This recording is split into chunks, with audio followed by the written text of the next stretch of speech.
His brain is gone.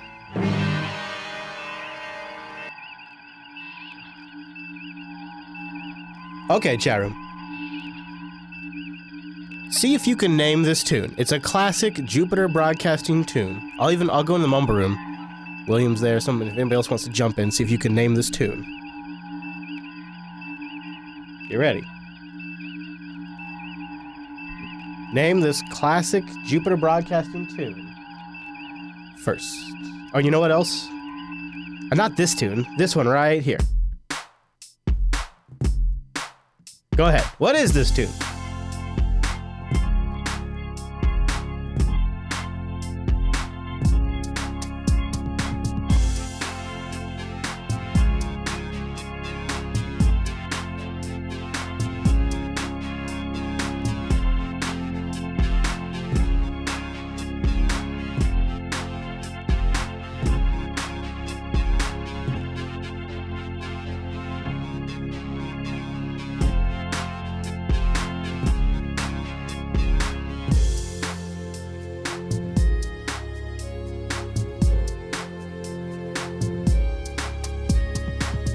Nobody's got it?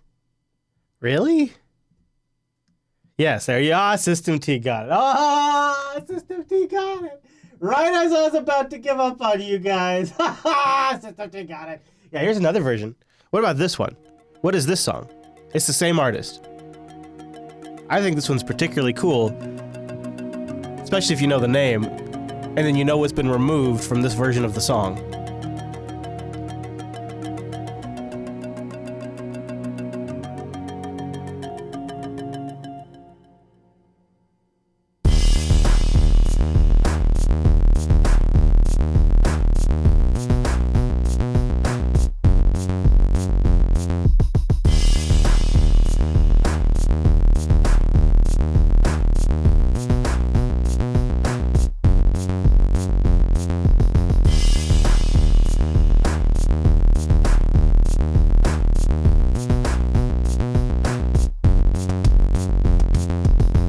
Yeah, it's guitar sound with the guitar removed. How cool is that?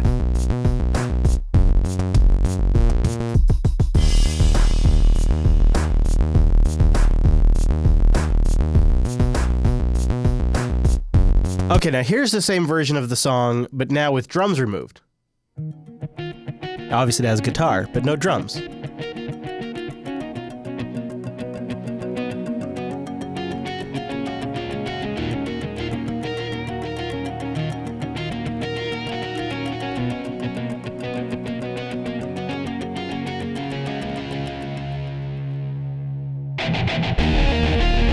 Wow! Now, okay, hold on. Wow, this is cool. It sounds a lot more like Unfiltered now. Wow! Ha ha!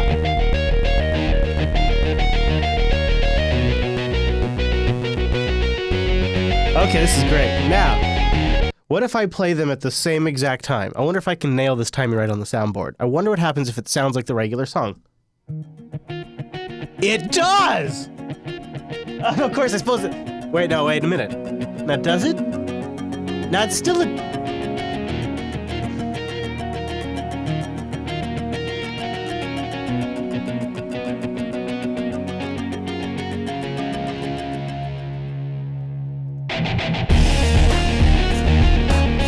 It sounds more badass. I don't know if that's coming across over the MP3 encoding, but it sounds way cooler. That sounded way more badass than the regular version. I kind of liked that combo, because it's probably tricky to pull it off at the same time. But that was cool. Oh my gosh, it's Anderson Cooper, everybody! I kind of think my favorite one is... No, it's this one. No, it's this one. Without the...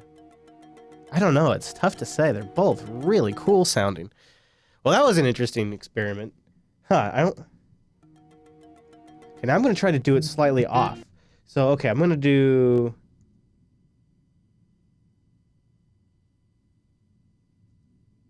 I don't even know. That's weird though. Okay, I could just figure out a way I could cue them at the same time. They sound really good together. Hello, hello, hello. Hello. Don't mind me, I'm just over here geeking out about a song that I've heard 1,000 times and now sounds slightly different. This one? Yeah. Throwing fire? What is this? I forget. This No, is guitar sound. Now wait. Now Guitar sound. listen to once it starts get going here. It just sounds. What? It just sounds like there's something wrong with the encoding. Yeah, I guess it does a little bit. So here's because I have 2 different versions of the song right now, which is really cool. So I have one version without drums and I have one version without guitar. Oh. So I think this must be the no guitar version. I think. I can't see because the file names are so damn loud, but yeah. Wait, what? Isn't this badass? This is the same thing? Yeah, man, without the It guitar. is. Isn't it great? Interesting. I think I've only ever heard the guitar one, as is obvious, I suppose, by the name of the song. Well, this is a remix of it, yeah. I kind of like it, so I used it for a special one-off edition of Unfiltered because it's kind of perfect. It's one-off. Now here it is without drums, just guitar. I mean, with this one with guitar. Sounds a lot more like the original until it gets into the until the drop, whatever I don't know, whatever the kids call it.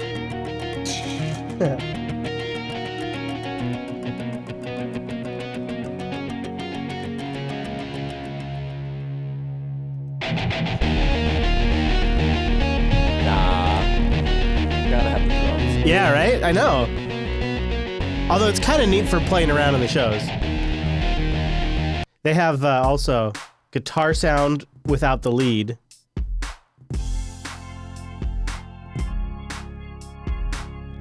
Which just sounds weird too. And this is just actually something new. I think. I don't know which one is this. All the file names are too damn long because he put like a whole thank you message in the file name, so. But it's up on his site.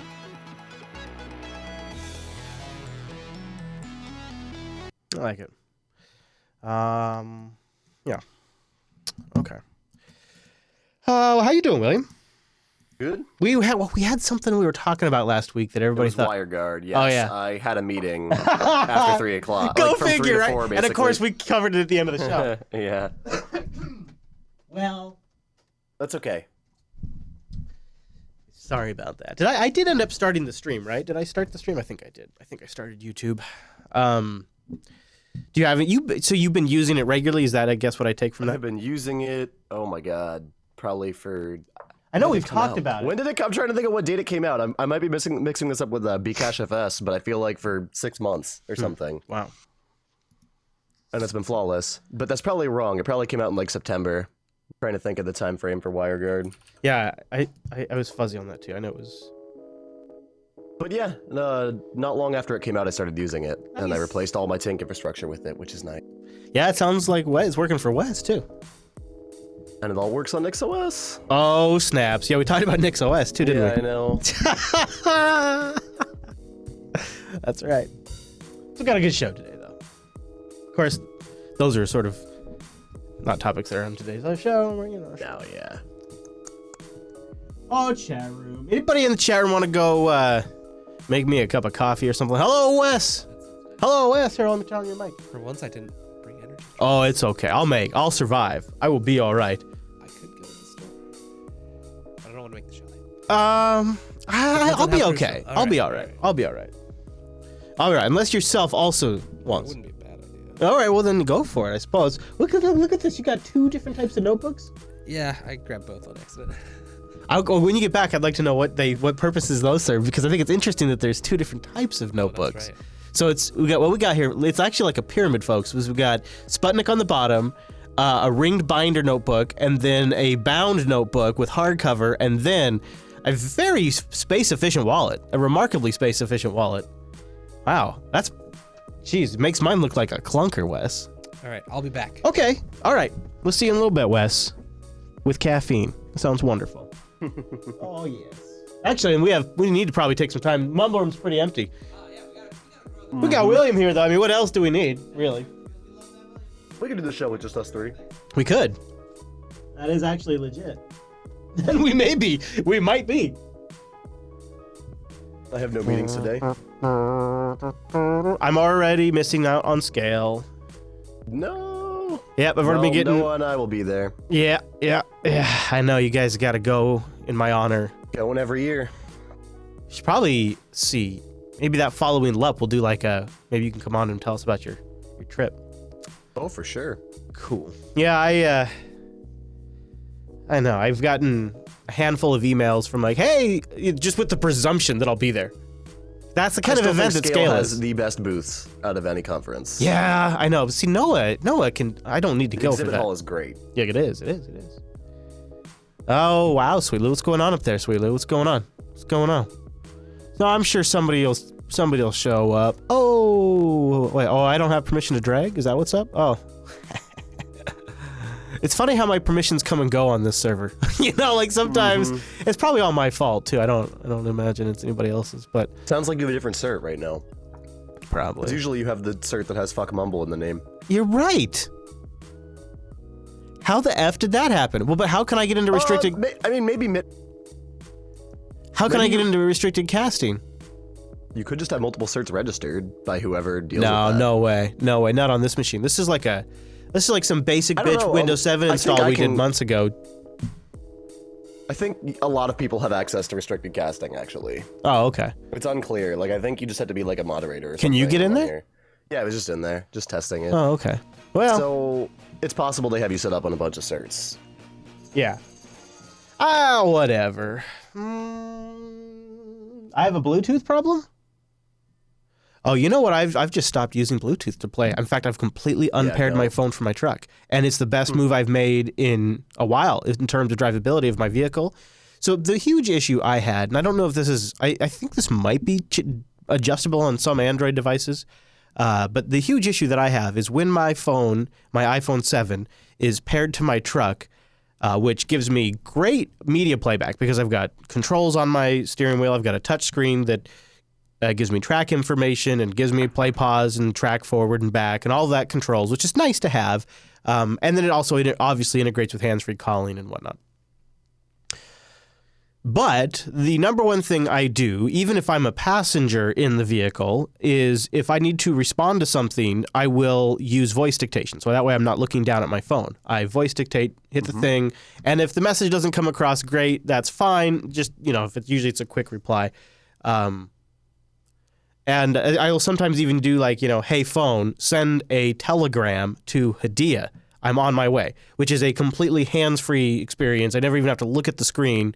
Siri just tells me everything along the way.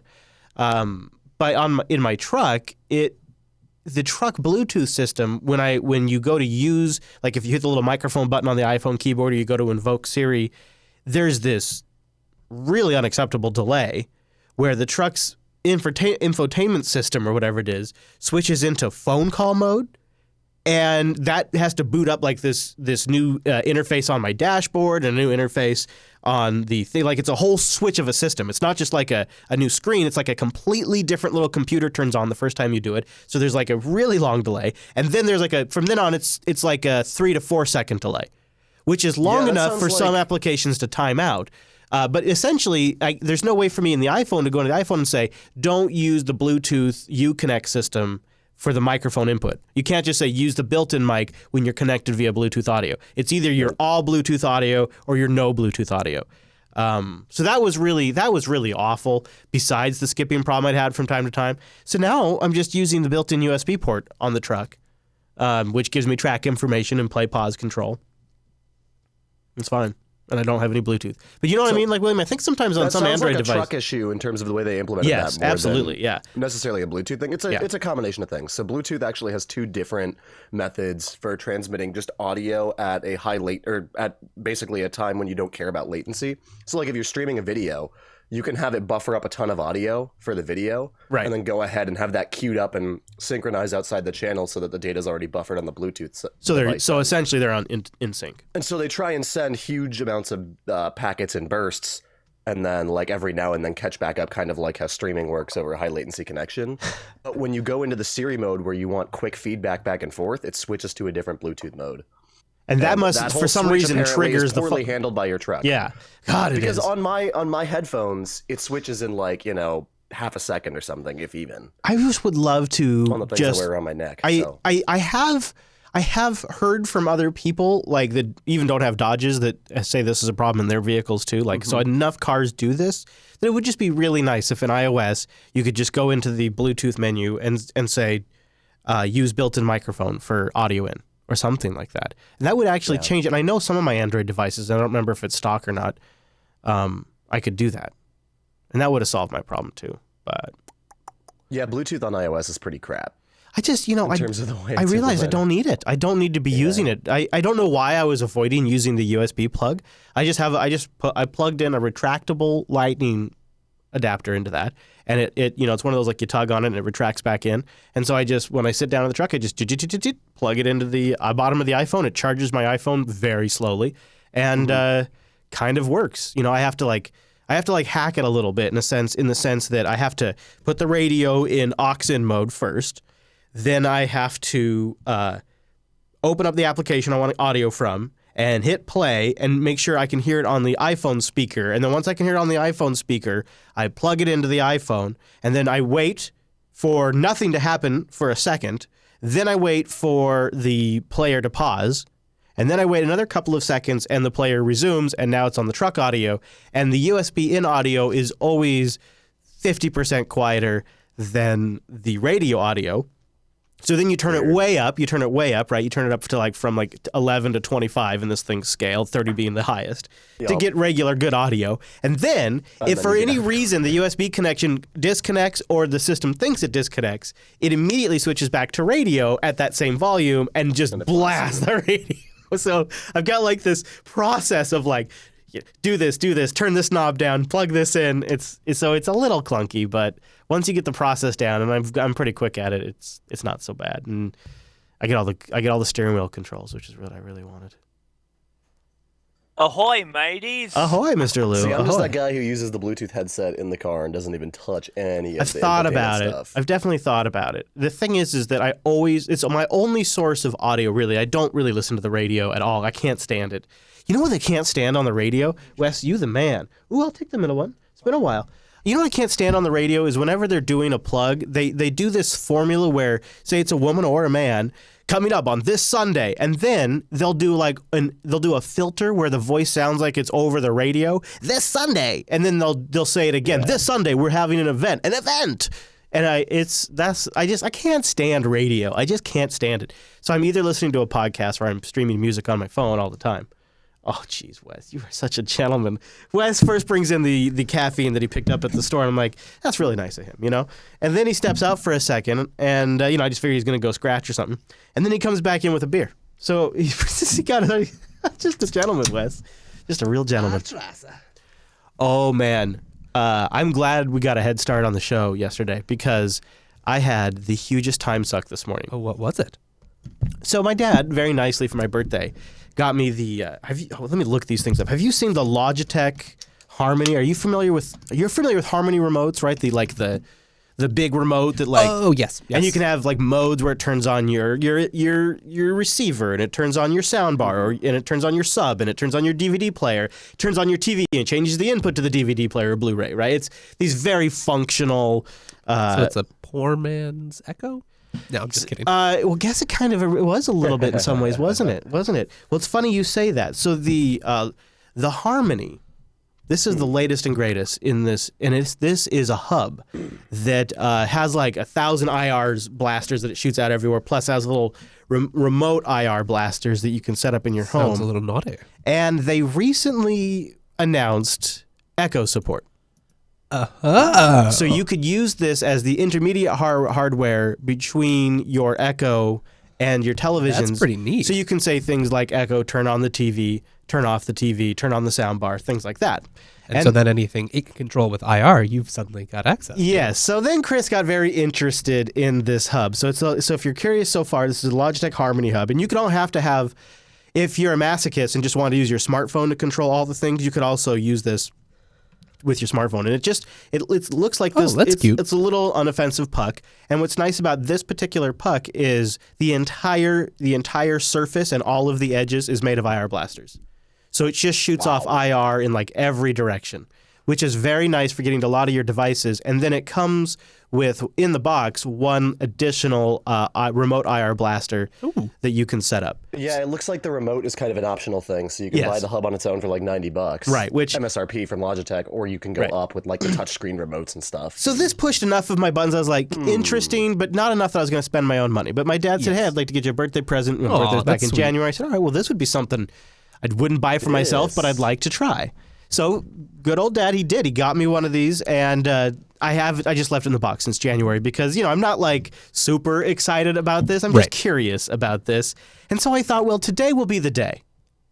How long could this take?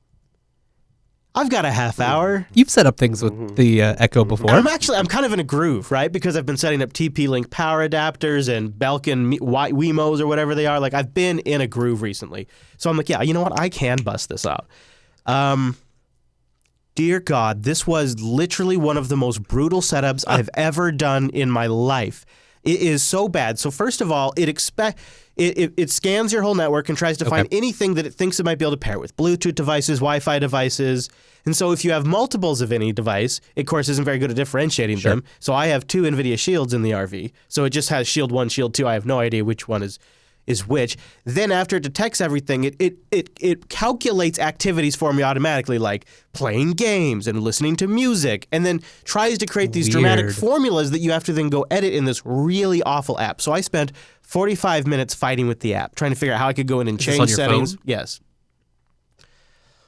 It was rough because really all I want is turn on my TV, turn on my soundbar, wake Yeah, up the pretty Shield. simple. You don't need like the whole. I don't Hey, want- I'm in my theater room. Right. Turn And it on now. It by default, it wants to turn on the TV, select the input for me, then turn on the see. soundbar, select the input on the soundbar. Like, I don't want any of that. I just want you to, then after that point, it assumes you're going to use it as the actual remote for the television, and I don't want any of that. And then it's just it's compounded because anytime you go through the app to change a setting, it automatically plays a woman's voiceover tutorial in the background. So you get to points where you just start hearing the same thing Weird. over and over again, but they don't cache it locally. So if you're on a MiFi connection, You're just you sit there playing and it wait for over. that voice, and the rest of the UI does not respond until the voiceover loads off of the internet every single time. So that's literally one of the worst things ever. Really awful. Wow. Like nails in the eyeballs awful waiting for that every single This time. is the only way to configure it, I assume? Yeah. Well, actually, there's one more, which I'll be getting to.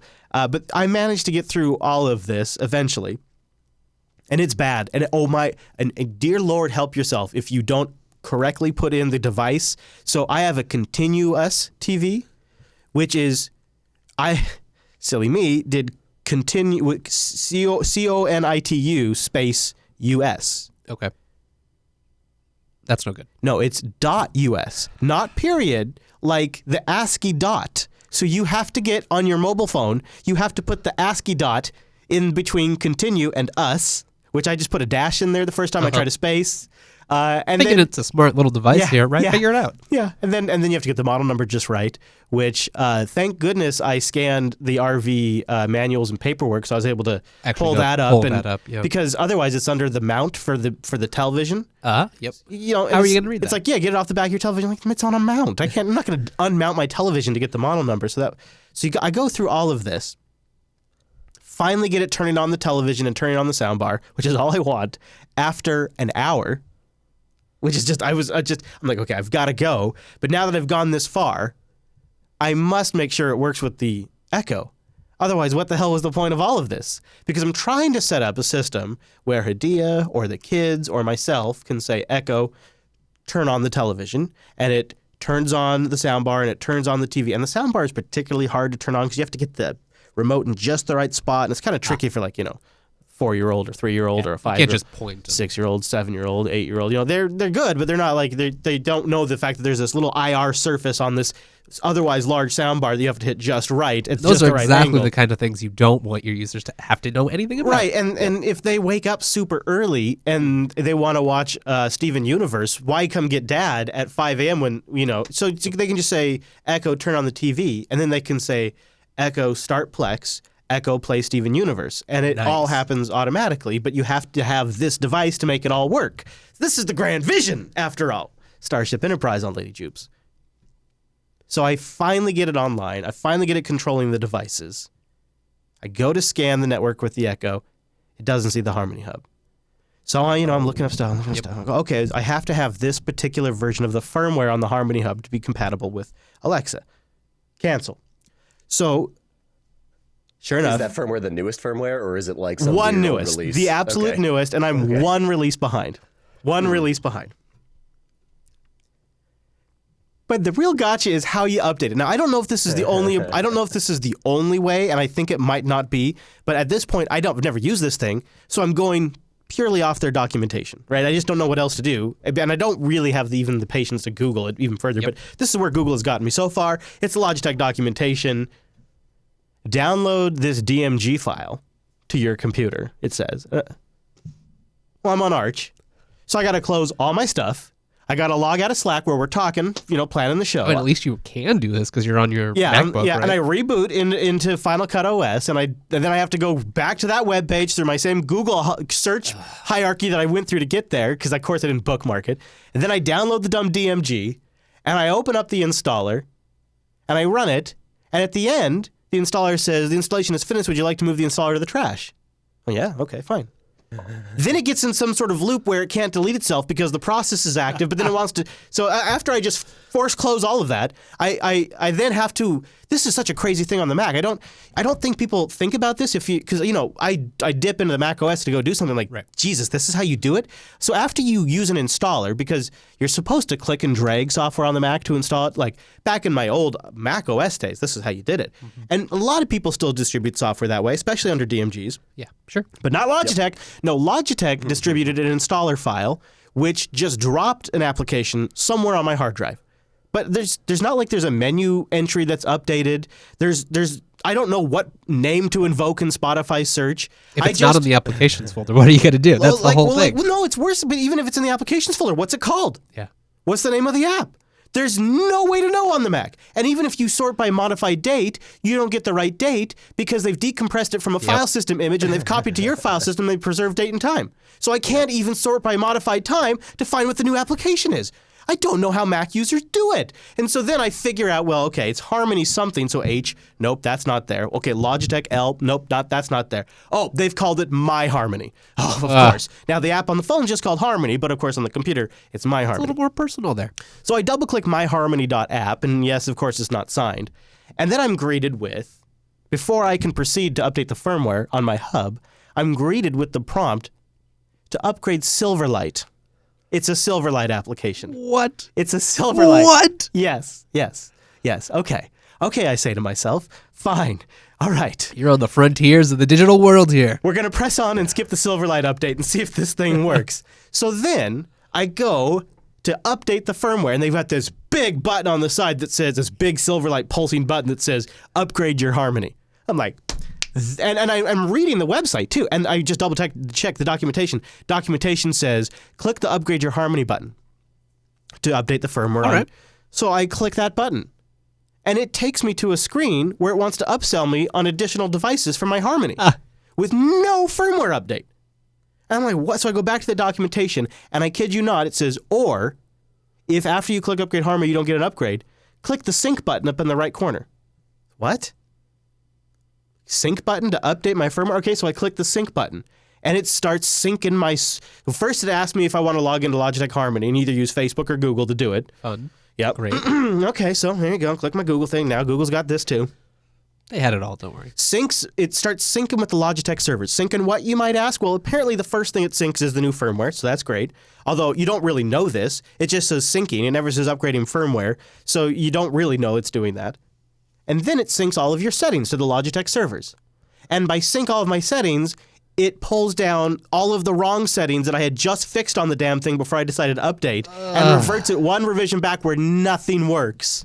Even has the wrong TV model in there. Gets the new firmware, breaks all my activities. So then I have to go through the Activities app, another brutal time, to get the activities updated, plug it back in, and now it's all working. How did you not Hour just and 45 smash minutes this later. thing halfway through? I thought about it, but I just didn't want to. I just I didn't guess want to if give it's up. a gift. I didn't want to give up, and now I'm there. Now I've got it. So just never touch it again. Jeez, yeah. Now I'm going to go down the road, and the IR blaster's going to come off the mountain. That'll break it. But other than that, So how do you like it now that it's working? I literally only had it working for 5 minutes, and I had to Just had leave to to get leave. here. So tonight will be the true test. That does sound pretty slick, but all that, like, that sounds almost as bad as when I had to program a NUC to receive IR from just a random remote, and so I was, like, capturing IR codes and writing them down. But I think that took less time than everything you just did. Oh, man. This is, Ange just sent me a picture of my first Bitcoin mining setup right there. Oh, look at that Oh, cute little man. rig. Good old days. That Dell, dude. I've literally I was having her send me some old pictures from my old computer setups. That Dell I featured on last for the old PCs is like a lot of these shots in there. It's a Bitcoin mining rig. It was a Hackintosh at one point. It was a Windows PC for some reason sometime, and it was It's a part of you now. It's an Ubuntu rig. Yeah, really. Those are fun old machines. Yes, they are. Also, I can't believe you trusted a company that makes mediocre mice and keyboards to try and make an IoT device that does everything and has a bunch of software. Well, they bought the Harmony. You know, they bought that from. Is that not their company? Yeah, but they just haven't done much with it. I know. After seeing it, after using it, there is a real market for people who just want to have their devices turned on and off by the Echo. The thing is, a lot of things have protocols in the network for doing that, so all they would have to do is write the services for the Echo or for the Home. Yeah, but there's that last it bit could where you work. got to turn the TV on and off and the soundbar on and off. That still No, but takes. I think like my Samsung TV actually has an app that I can use and a protocol for like doing like that. it does essentially Wake on LAN, like their own version of Wake on It's LAN. not Wake on LAN, no. There's Yeah, a controller yeah. that's always on, regardless of the TV being. Like the panel doesn't have to be on for the controller to be on, because the panel's what uses all the energy, not the little that's gonna microcontroller be- that's like 5 watts. Or That whatever. can't be the majority of people's. I would say any smart TV has this capability. Almost all of them, I think, universally do, and a lot of people have Samsung TVs. It's Yeah, a I pretty could see common that. thing to have. I could see that. Mine is not. Mine is actually not a smart TV, quote unquote. It doesn't have anything like that. But also, a lot of them, they should support the HDMI feature for turning Yes, the TV on over HDMI. HDMI Like, the C, Chromecast was great CEC, about right? this. CEC. Yeah. So my TV claims to have CEC support, but yet that was actually the first thing I tried to do was just get all of this to work with HDMI CEC through the Shield, because the Shield supports CEC Oh, too. nice. Yeah. But negative. I think I've that had weird it's issues a with CEC weird in the past. First of all, a lot of people say that, but it's also it's like I've never heard of the name Continuous. It's like some off the wall. It literally is.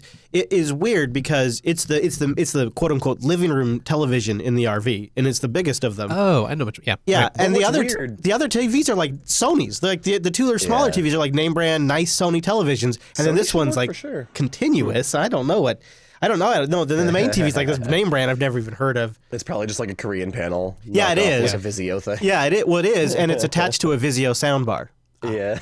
Which is interesting. The Vizio soundbar, if you're sitting at the right distance, I swear to God, sometimes it sounds like stuff's coming from behind me inside of me. And if you're sitting too close to the soundbar, it just sounds like stereo.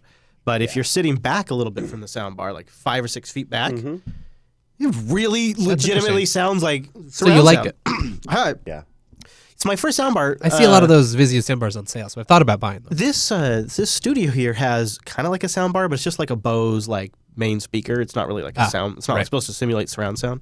So this is my first one where it's kind of got like actual surround sound sounding to it. It's just surprisingly good, and it has a subwoofer too, which helps. Ooh. Yeah, it does help. Round everything out. So let's see here. Pre-show, I think we're about ready. So we have we got a few more people that showed up. Hello, everybody in the Mumble Room. Hello, everybody. You're our friends. Hello. Who was that? Oh. I think it was the beard, right? Yeah, it was him. Oh, yeah. Oh, yeah, right. Yeah, he's back. We can blame him. All right, we should get started. Woo! So I don't know how our levels are turning out. They might be a little low. Let me double check. That'll do. It'll do. That'll do. Well, good news. My nose plugged up just in time. Don't you hate that? Great. Yeah, I'm getting over a cold myself. All right, here we go. It is the Unplugged program, and it begins at 3. I have... Charum, don't forget to bang the chest. What? No. It started midway in the... I'm going to give it more time. So the 185... Okay, I got something.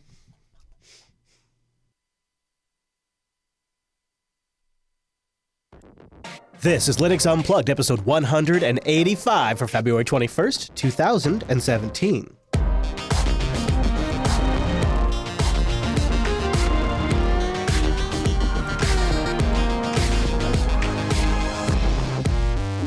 Oh, welcome to Linux Unplugged, your weekly Linux talk show that is currently and presently bursting at the seams with good news. My name is Chris. My name is Wes. Hello, Wes. Hello. You know, Wes, I am just thrilled with today's lineup. I am really looking forward to a chat that you and I are about to have sort of right at the top of the show. And then sort of at the end of the show, just really great clip from Linus on reflecting on 25 years of working on the Linux kernel. We have some great project updates, some big new features coming to all of us Linux users, some great news from the elementary folks, and a hardware device. I mean, it's already exciting, but a hardware device that if Noah heard about this, well, it would blow his mind. In fact, We better not tell him. In fact, I've tried to avoid telling him. I stuck it in unplugged so that way he might have missed it. Right. Because he's busy right now. And you know, that's just sort of the tip of the iceberg. That's just sort of the tip. I could sit here and tell you all day what we're going to be talking about. We got some really good GNOME stuff too. Got some great Plasma stuff. Oh, but Wes, we're going to start the show with a big news story coming from the folks over at Qt and NVIDIA. So before we can get ourselves mentally prepared, There's something we have to do. there's one duty we must perform, and that's bringing in and welcoming our virtual lug. Time appropriate greetings, Mumble Room. Hello. Hello there. Well, hello. So, gentlemen, upon us today is a great show. Every single story I am so thrilled to talk about, and this first one is going to be good for those of us on Linux that want to do a little 3D modeling. Just something I like to do from time to time, playing with 3D Studios, Blender, things like that. That I don't know. I don't have any idea what I'm doing. It's like an adult version of The Sims, right? It is exactly a great way to play. And so, of course, other people will find other reasons to find this great. But NVIDIA is open sourcing and contributing to Qt the NVIDIA Drive Design Studio, which is a designer-friendly 3D UI authoring system. It's now released with the name Qt 3D Studio, or QT 3D Studio, depending on your persuasion. The contribution consists of several 100,000 lines of source code. It consists of a runtime component, designer-friendly tooling, and Qt integration. Wow. This allows us to bring state-of-the-art 3D tooling to the whole Qt ecosystem. And they say it's complementary to existing technologies. They have a video here. It doesn't say much in the video, but it shows you a little bit of what the tool does. It looks... And the video is 3D, so. Oh, it is? Oh, are you being funny? I'm I was just a going to jerk. say, like, I'm holy, just a jerk. You know, YouTube does that, actually. They have 3D video and they have AR video. And see, now I'm gonna look, Wes. No. A shame. That looks like Windows. That does though. look like I guess that's an advantage of Qt, right? Yeah, you know, also he's on a Wacom there. And did you see the news today that I think in kernel 4.11 we're gonna have some specific Wacom tablet Yeah, support? some latest gens of their tablets supported. It's great to see that continue. Do They've you- had good support. Do you or does anyone in the lug there know of an application on Linux where you could take handwritten notes? I ask that because That's a good question. I find myself a pretty forgetful man. But if I write something down, I almost never even need to look at it again. There's I something agree. about the act of... Yeah, you've got two notebooks. You literally Yeah, have your that's right. laptop propped up on two notebooks. You have two different notebooks with you right now. Wow. So you probably do find it useful to write things yeah, down. I really enjoy using the written word. But ultimately, I end up wanting it on a computer, right? Because I want to search it. Maybe I want tags. Maybe I just want to archive it, and I don't want paper all. I was just telling you about how I was able to look up the model number of my TV because I have a system that I can go back and search for documents There for we the go. RV. Same thing. So I was really wondering if you or anybody in the virtual lug there knows of a system in Linux where if you have an input device, like a pen input device, like maybe it's a tablet, maybe it's on a touch screen. or a Wacom, or one Yeah. of those knockoffs. Is there any note taking application on Linux that accepts handwriting? Not necessarily recognizes it even, or maybe it'd be nice. I don't know. That's a good question. Mumble Room. Not sure, really. Not, there hasn't Yeah, I been haven't heard any of it. that I've heard of. Well, if anybody out there listening knows, I'd sure like to. External, huh? External? Yeah, I've used External and I've also used Draw with just a draw pad, a cheap one I bought off of Monoprice. And you can just write on it and it will actually show up in Draw, so you can do notes and whiteboarding. Oh, this is Ooh, so. Is whiteboarding's it, is it nice. external or external? Because two people, Zernal? so people in the chat room are calling Zernal or something. Which I'm gonna look it up right now. Yeah, Zernal. Okay, Zernal. Oh, look at this. This looks old as F. Yeah, it hasn't been updated since 2014, but that's all right if it works. If it works, yeah. If I can build it, do you think it could be in the AUR? Do you think it? Oh, let's try it live on air. Let's look right We now. could embarrass ourselves. Let's find out. Let's find out if it's in the AUR. It is in the AUR. Let's see if it builds. Look at the gun in GTK3. Oh my gosh. I'm going to try the Get GTK3 version just because reasons. You like to live dangerously. Reasons. Because, I mean, that's probably the only thing that really needs updated on the thing if it works. And then there was another suggestion too, right? Yeah, and look at that. Look at that. It's installing right now. God, I love the AUR so much. This is why I can't leave you, Arch. That's why I can't leave you. I can't. How do you give that up? I don't know. How do you It's hard. give that it's up? Pretty hard. So okay, there you go. Okay, I'm gonna play around. The Wacom tablets are not crazy cheap, but No, they're not. they are also very good devices, and I could probably use it in editing too. So And they have such nice Linux support. yeah. Well, the one that I've been looking at, which is the more reasonable priced one, is going to be in 411. Everything is in the AUR, even Plasma. So this is a great story. This could be a Runs Linux if we had recorded Linux Action Show this week. This is a good deployment of Plasma desktops in the Australian schools. Now, I don't know how many of them total. It looks like 34 classrooms, 2 counseling rooms, some teacher rooms, and some labs. So it's not like all of that island over there. I think it's just these. But it's also 75 teachers that use it and 700 students. So There's a lot of exposure here. yeah, it's a great user base. In fact, there's been some good bugs that have been found already in this user base and fixed. I thought this was really good. So this was an interview with Thomas, who helped set all of this up. He's the guy over there that sort of, I think, pushed this because he's an open source software enthusiast. He's a teacher. He's a web developer and a father, but not particularly in any specific order, he says. Although I bet there is. He says that at least 75 teachers are going to work within the system, and most of the 700 students won't be on their computers. These are going to be like computers just for the teachers. Right. And this is an interesting kind of breakdown that they have. So first, let me tell you about the hardware, then I'll tell you about the way they're breaking down the systems for usage. Because he likes 2 things about Plasma for this. One, the customizability lets the students go crazy, and the kiosk mode, which prevents them from going crazy. So I'll tell you more about that. But here is the hardware. First, in some systems, in some rooms, they have like old EEE PCs. It's rough, right? Yep. So they've been able to switch to more powerful Acer laptops, some with 4, some with 8 gigs of RAM. Nice. That goes a long way. Yeah. And, in my 10-year-old Linux test that I did on that 10-year-old PC, Plasma desktop, the latest Plasma desktop ran just fine with 4 gigs of RAM. 32-bit would be a little rough depending on the distro, but one of our computer labs just got an upgrade with new HP desktops and big Samsung screens. Everyone loves those, and he says everything works like a charm. They did have some problems mirroring the displays to a projector without losing configured widgets, but a bug was fixed in Plasma 592 thanks to Marco Martin, which I want to stop right there. I don't know if you've ever been in a deployment where you have end users where there's a bug in the software that prevents it working correctly for your users. If it's a commercial desktop like Windows, your only hope is to wait for maybe a service pack if it's something like this, but most likely the next version of the Windows release, which could be years away. And in this scenario, he was able to submit a bug and work with Marco Martin. Yep. To get this And you fixed. have in the next- opportunity, you can rely on the open source community. Yeah. If you have enough resources, you can hire a developer to try to fix it yourself. Yeah. There are options at all. That is an unbelievable level of freedom that I think when we talk about freedom, we don't consider that level of freedom. And by the way, yes, they're using KDE Neon, so they're getting those updates. They're getting those updates Nice. fairly quickly. So here's the breakdown. They bet on Plasma because they made it just kind of out of the box, and it's also pretty easy to customize it to make it look like Windows 7, which is really important for the acceptance of the teachers. I have experienced this myself too, specifically having put Linux in labs before. Making it look more, and this is one of the reasons why we eventually, I think, it was either GNOME 2 at the time or it was XFCE, I can't remember. We ended up spending some time making it look like Windows to increase the acceptance by the teachers.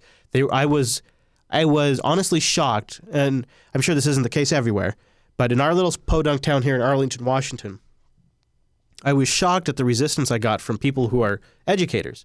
You'd think they're about learning and knowledge and analysis, and it was pure rejection for change sake alone, because they weren't necessarily happy with the Windows machines. They were having lots of problems. But they didn't. It wasn't a change. Yeah, but they're also probably kind of old, right? So change is hard for them. In some cases, yes. Yeah, and definitely, yes, I definitely had teachers where it was the case where change was hard and there's only so much change they can do at a time. And that's just something that's like I'd way say- out yeah. of the scope of teaching and all that stuff already consumes enough of them that changing their operating system isn't necessarily something they want. Yeah, Well, I'd it's like say any busy people, right? age was commonly higher in those cases, but honestly, yeah, anybody had the mindset, I'm too busy to handle what I already have now. I can't take anything else.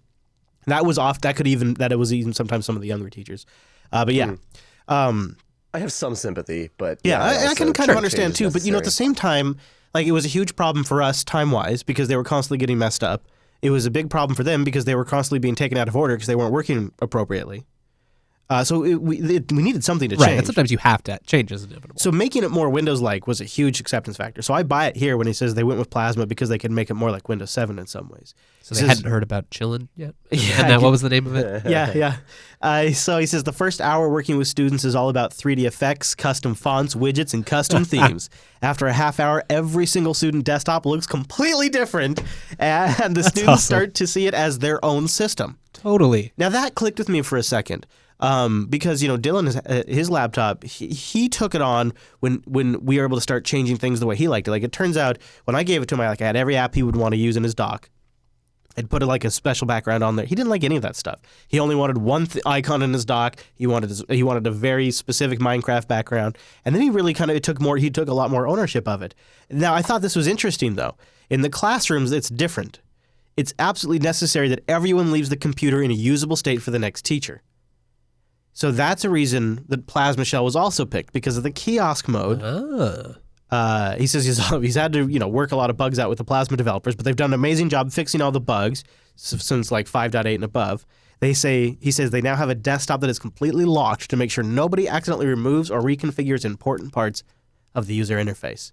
And I honestly, my solution back in the day to solve that problem was I had a GDM logout script, or I can't remember if it was logout or login. I think it was logout script that just deleted the home directory and then would copy over from like a default template directory I yeah. had. So they're And- not planning to do shared home directories, basically. Like they're trying to just do isolated instances. Yeah, well, in my case, we did network home directory. So when the student would log in, Yeah, they'd get it right. mounted in their home directory. And then when they would log out, I would delete the home directory, and then I would copy over a template directory that was from a tar file that I could then SCP to the lab machines to give them a new desktop. I just SCP'd a new tar file and log out, log in, you get the new desktop. Nice. But if you have the whole home directory isolated per student, would Right. that even matter? It shouldn't matter. As soon as they log out, it all gets cleared away. Yeah, and one of the reasons we were able to one of the reasons we went this route is in the labs, we just had a lab account, and all of the students used the same lab account, which you can imagine how awful that I was see. under Yeah, Windows. Yeah. Yeah. It had to go. And of course, here comes, Hotshot Chris. Well, we got to get user accounts set up. Everybody's got to have their own logins. Oh my God. You want to talk about resistant to change. And I was like, okay, these are the labs. Students want to come in. That's fine. But then at the same time, we've got to have some way to wipe these things out and make them usable. Right. And it's probably a little easier today when like 90% of what they do is just going to be in a web browser Yeah, and man. other things, even the Yes. school stuff, right? Yeah, see, back then it was a lot more. It was GIMP, it was LibreOffice. There was a lot more stuff that students expected. And Flash and browser plugins all had to be just right. And if anything got monkeyed with, it was a mess for the students. So that was a different time. And now kiosk mode sounds like it would do a lot of the work for me. So when I was in high school, we also had Linux, which was pretty. Oh, But I think really? a lot of the teachers had Macs or I think a couple Windows machines as well. So it was a mixed Really? environment, but all the labs were Linux. Yeah, Yeah, we had a mixed it environment was for an sure. old GNOME 2, but it worked well, and that was Firefox? still the days of Open Office. I think just when it had started, but Yeah, that was yeah. working pretty well. Firefox, yep. Wow. Man, my university was still using GNOME 2 years ago. Great. CentOS 6. Nice. Fantastic. Woo! Good times. I didn't know it was that. I thought we were kind of a weird off because this is a while ago now. Yeah, totally. I thought we were a little bit of a weirdo. Well, it's interesting reflecting back because at the time, like, right as I was graduating, I kind of got into Yeah, Linux. So that was same. before, I'd compiled a few C programs and play with it. But Yeah. honestly, it was like, I just Yeah, want to play yeah. games when I should be Yeah. studying, right?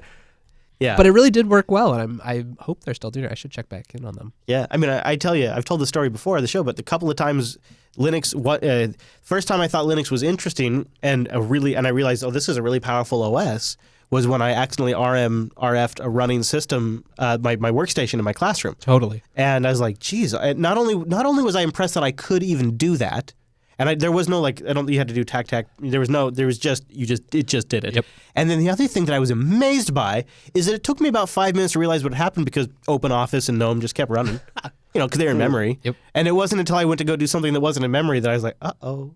I think we've all seen that And I with was Michelle. like- You're like, oh. And I was like, okay, this is a really cool system, but I didn't really do anything with it after that. But then I've told, I won't go into it, but we used Linux a few times to really save the day network-wise, just change things for us. And then I was like, okay, this is really screw NetWare, screw Windows NT. This is right. This is what I like. Two more quick Plasma things, and then we'll get going here. This was just kind of an interesting, at this point, technology experiment. It's too bad none of our Canonical friends are here to tell us how great this is, because I'm not particularly impressed, but it's a good first step. I'll put it that way. So we've talked a lot about Flatpaks and app images and snap packages, and it looks like Alex has taken the challenge of putting all of Plasma in a snap. So one single snap and you get the entire Plasma desktop. Pretty neat idea. But, Snap is still kind of new, and so he ran into some really interesting things. So first of all, distributing binary builds would be less of a hassle for them. Testing is more accessible. Confinement in various ways can lessen the impact of security issues in confined software. So these are good things. Reasons to consider distributing with Snap format. But there's two main challenges that it breaks down to. Snap software is mounted in changing paths that are different from the installation directory. And confining Plasma is a bit tricky because of how many actors are involved in a Plasma session, some of them needing far-reaching access to system services. Right. As it turns out, problem one in particular is biting Plasma fairly hard. Not exactly a great surprise. When you relocate and install Plasma, it isn't exactly something that they normally do in the past, so they had to essentially go through and figure out what dependencies would break when the when the installation path moves, and for one of them, for example, one of them is like X-Wayland, things like that have to be refigured out. But the other thing that I found to be more interesting and wondering if this isn't going to be a really bigger problem and sort of limit the potential for confined applications. Confining Plasma as a whole is fairly straightforward, albeit a bit of a drag, since it's basically a matter of figuring out what is or isn't required to make things fly. A lot of the logouts and logins is just basically what it takes. Fortunately, Snaps have a built-in mechanism to expose dbus session services offered by them. A full-blown Plasma session has an enormous amount of services it offers on dbus, from the general-purpose notification service to special interest Plasma activity services. Being able to expose them effectively is a great help in tweaking confinement. To get Plasma to start to work with confinement, a bunch of holes need to be poked in confinement that are outside the scope of the existing interface. Kwin in particular is taking the role of a fairly central service in the Plasma Wayland world, so it needs far-reaching access so it can do its job. Unfortunately, interfaces currently can only be built with Snapd's source tree itself, so we had to make an example interface which covers most of the core services relevant, but unless you build Snapd, it wouldn't be easy to try, because you'd have to be building the latest version. So in summary, there's a lingering question of whether confining like this makes sense at all. Putting all Plasma into the same snap means this one snap will need lots of permissions and interaction with the host system. At the same time, it also means that keeping confinement profiles up to date would be a continuous task and feat, as there are so many things offered and used by one snap. So it may be that the things like large desktop environments, all one snap, it's not going to be really possible to say, here's the Plasma snap. You're probably going to have to break it up into smaller components, like a Kwin snap and whatnot. I do think it's always good, it's painful when you run into these things, but I feel like it's usually helpful when you are forced to sort of enumerate exactly what access your stuff requires, especially as we become more security conscious as a community. I know I see that a lot with deployments and stuff where you're like, oh yeah, well I require all these things, and suddenly when you have to specify them, you understand really what your requirements and dependencies are. And it is always good to always be looking at what those are and re-asking. And I know the switch to Wayland has invoked some of that too. Yes, definitely. So let's one more Plasma thing, and I wanted to pick up from where we left off last week with you. So during the show last week, you switched over to the Plasma desktop for a little bit. That's right. And we've also got the state of Plasma that was posted at netrunner-meg.com, which we'll have linked in the show notes. So I kind of wanted to go over your experience, cover his experience, because I've been so impressed with the Plasma desktop, specifically 5.9, that I've had a hard time articulating what's wrong with it. People have said, so what's not working still? And I'm having a hard time articulating it because I'm not in review mode. I'm just in use mode. I'm just geek out mode. And so I haven't really had to turn on that part of my brain until I started really getting this question more and more. And so now I've slipped into more review mode of the Plasma desktop. And so I've got some observations of things that I think should be improved. but there's still not major things. And so I'm curious to hear what your experience has been so far. I've been pretty impressed. I think it's been a year or two since I really had like Plasma KDE anything as my main desktop. Some things I like I already use Quassel and other cute applications, so it was nice to kind of have that be my native environment. But I have been approaching it very much like what you said, just install and the defaults work. I was kind of interested in exploring with that because that's really what I do a lot of the time with GNOME, at least on like this laptop, which we refresh for the show a lot, that kind of thing. So I really just kind of installed KDE Plasma, started working with it. It took me a while to like get used to some of the trivial things, just like the mouse cursor is a little bit different. Plus some of the applications I use, like I have a lot of like Telegram or Slack. Yeah. They didn't integrate quite as nicely or look quite as nice with just the default theme as I found that they did with GNOME. Really? But okay. I have not customized that much. So I'm kind of interested to hear. So another part that I like, I've been using Unity at work, mostly just because I got my desktop refreshed there. Haven't taken the time to customize that either because, get work done. But I have been thinking about either installing GNOME or Plasma. So now Plasma's on the list. But like one of the things I think Unity does well is imitate a tiling desktop or give me some of those features. A lot of the times really what I want, and Cinnamon does this well, is just like quadrants. Even just splitting half their screens, but especially quadrants, just gives me enough flexibility when I have multiple terminals open. Have you played it all with like the dragging the window and snapping it to an edge? That's fine, but especially when I'm on a trackpad, I really want... So like Unity, you can do, I forget what it did, like Control-Alt-2, you can do the quadrant. It works nicely. Cinnamon, I think, is the best. It does the pretty native little keyboard buttons. Yeah, and they're really simple. Yeah, and GNOME works okay. You get the sides. You can't do quadrants, which frustrates me, or at least not without like Gtile or other things. I feel like keyboard commands, that is definitely something you could set up in the Plasma desktop. Yeah, so that's one of the areas where I'd appreciate feedback, because I'd like to figure out the best ways to kind of get those, because with that, I think it's very workable. I've been impressed. For a while before I got all the KDE like wallet stuff set up right, I would have problems where it's like I switch between GNOME and then Chrome breaks. So that was kind of frustrating for a while. I got that working. Really, everything else has been top notch. It's been smooth, no crashes. I'm very impressed with Kwin. Everything just transitions. What do you know? Yeah. So do you notice like the way the dragging the windows, it feels a little different than GNOME? Yes, it definitely feels different. Yeah. Everything's like a little bit smoother, or it feels like it has more effect in it, but not in a slow way. I don't know. Not in a showy way. Not in a showy way. Showy, and I also have turned the speed of mine up one notch too. So they're a little bit faster on my system, but it does it in a way where it feels like a solid system. It feels solid. It does feel solid. So I would also say like on here I'm running it with 4 gigs of RAM as well. It runs just fine. No problem. I experienced my first 2 crashes today for the first time. And they weren't major. The first one was actually almost sort of pleasant. I know it's a funny thing to say, but the panel faded out, my widgets faded out, my background faded out, faded to black for 1 second really, and then faded back. And I think that was a crash. And then about a couple minutes later, I had it. They cut out and cut back, clunk clunk. And I think it was because I had done updates, but I hadn't rebooted yet. I'm not sure. So that's something I have to check. I still haven't even checked on it. So I wanted to read the state of the Plasma. I didn't want to read the whole thing, just a couple of notes, because I thought this first part really resonated with my past experience. And I also, before I get into this, I'm a little on tangents today because Wes got me this Kickstart energy drink. That's right, I did. People sometimes say, God, you guys talk too much about Solus. Or, geez, you guys been talking a lot about Plasma recently.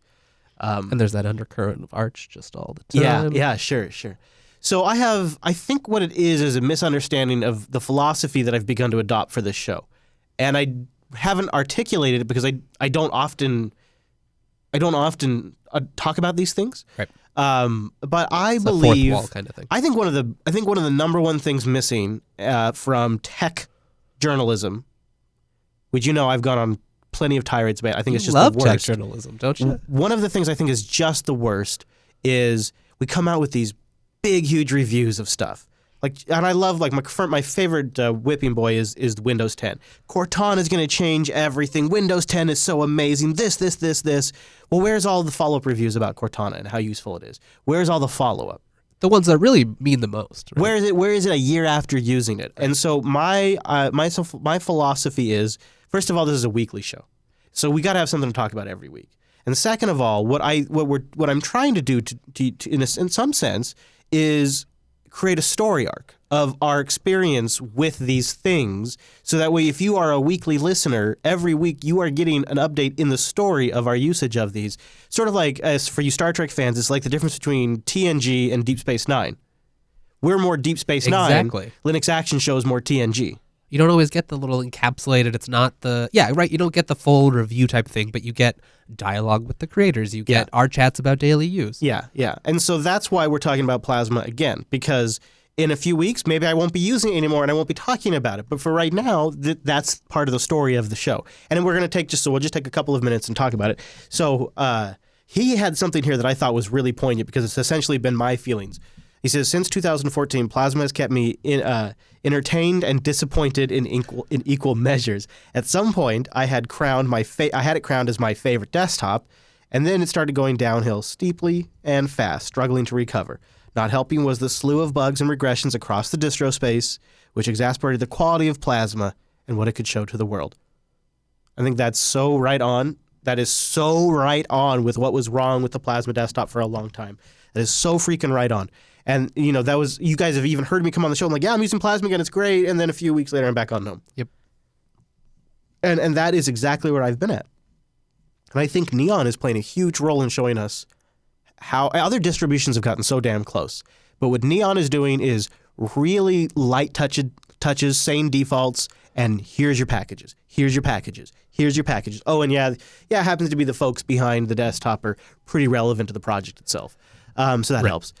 And, one of the things I have found by switching over to it again after using GNOME for a long time now is that Plasma retains some of the functionality that's disappeared from GNOME-based systems, including just like trivial things like being able to create new files using the right-click menu, being able to right-click, and it's just built in. I don't have to go find like some script on the internet and put it in my action systems. It's just I right-click in a folder, I go to the actions menu, and it says open terminal here. I use that. I love that. I use that 30 times a day, every day. I use that because I organize things for different shows and different folders on my file system, and I'm constantly opening up a terminal in that folder and doing work in it. 30 times a day I do that. It is so nice to have that.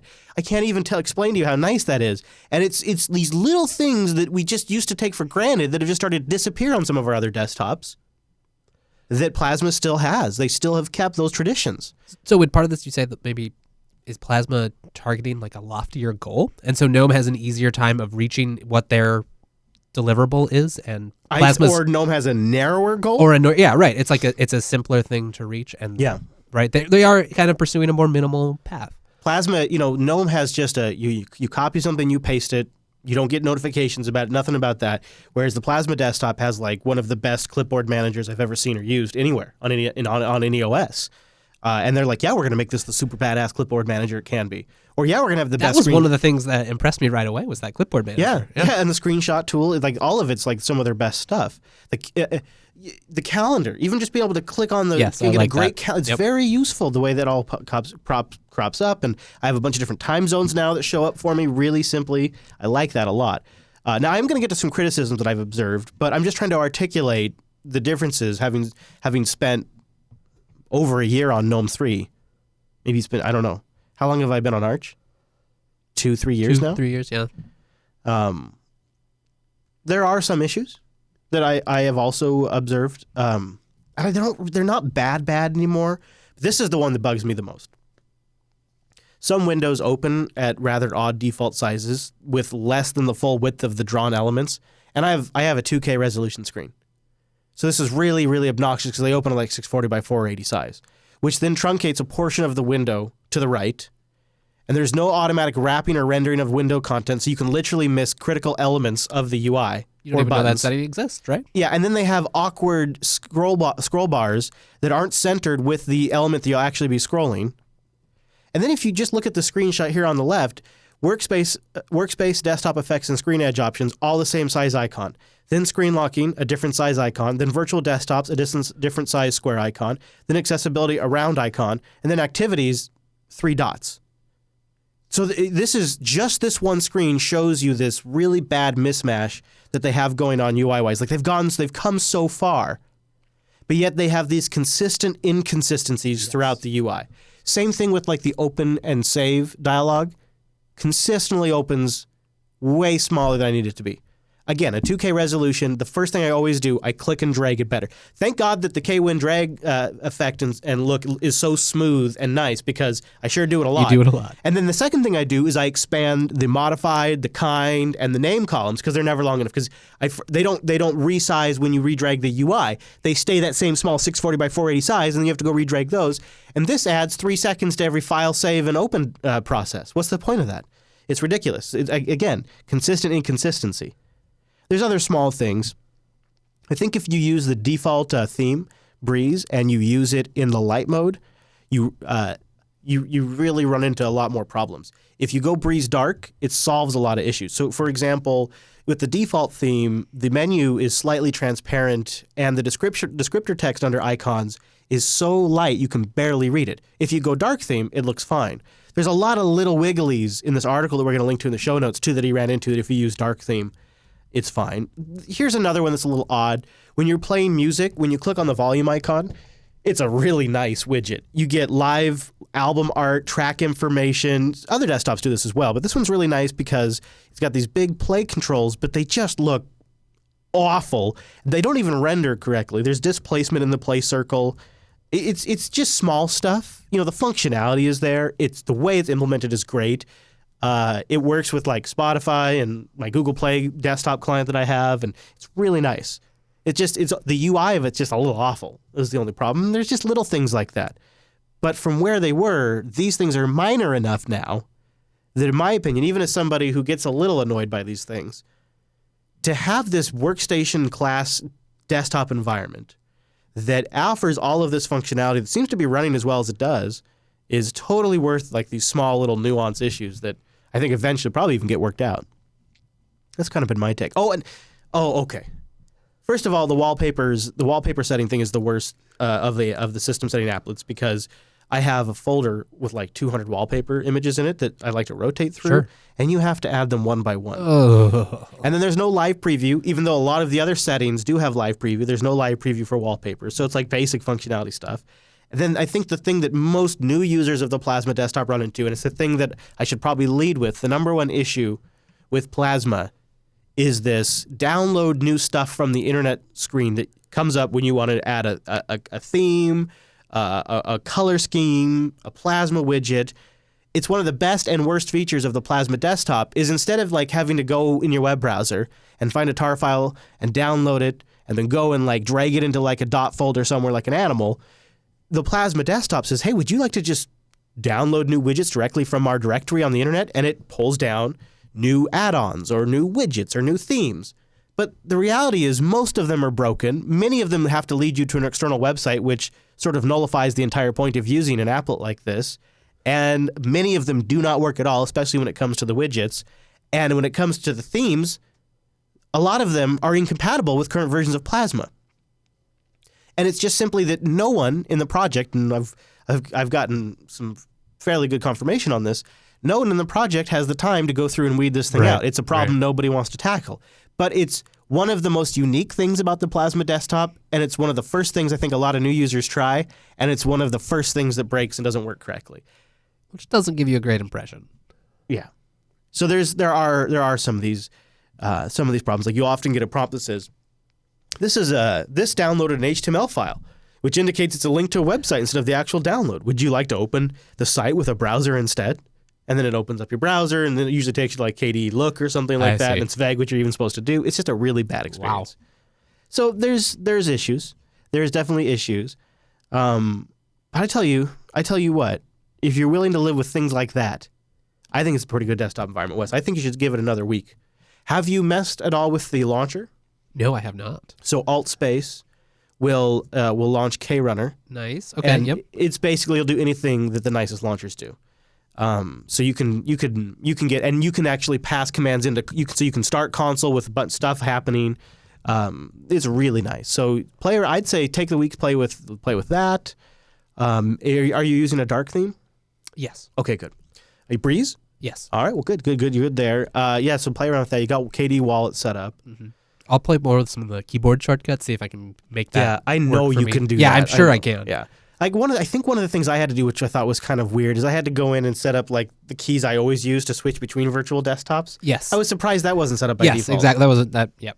And So I'll do some deep dive in. Kwin lets you config. do a lot of stuff, and there's like an action area you can go in and create even things to do from. Yeah, I mean it's pretty nice. Yeah, you can also. There's a chat room saying there's a KRunner widget you can put on the desktops. You can see Nice. like applications. There's also one thing that. Do you use that at work? That laptop? Yeah.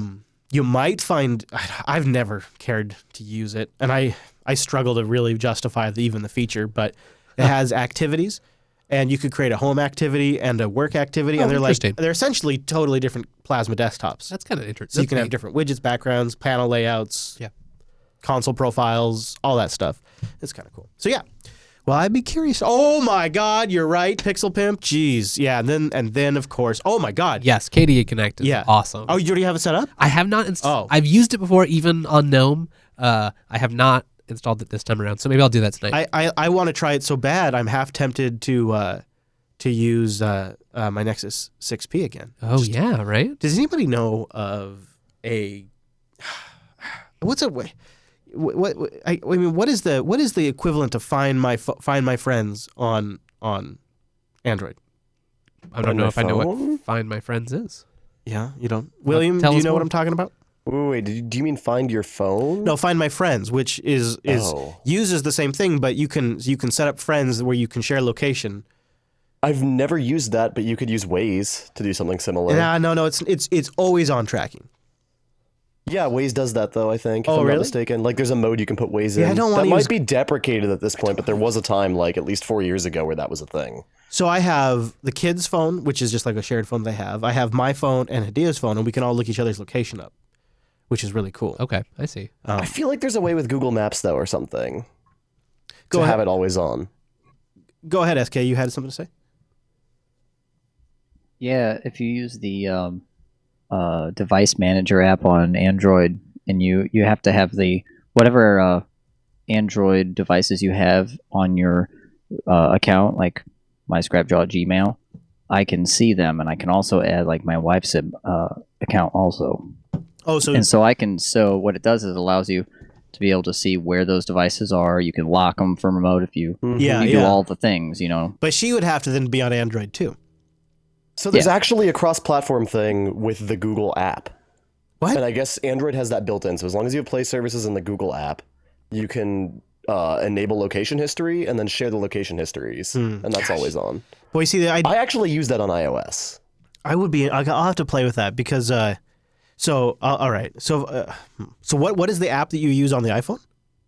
I think it's just called Google, is what they call the Google app. Oh wait, really? Huh? Yeah. Okay, yeah, that's. Yeah, I mean, I know that save app, my yeah. location history continuously with that, and there is actually a sharing feature. Boy, I have. It's one thing about using. I know this is this is an arbitrary line, but for some reason, I just get creeped out about using a Google location tracking app like this. It just creeps me out. Rootkit. Yeah.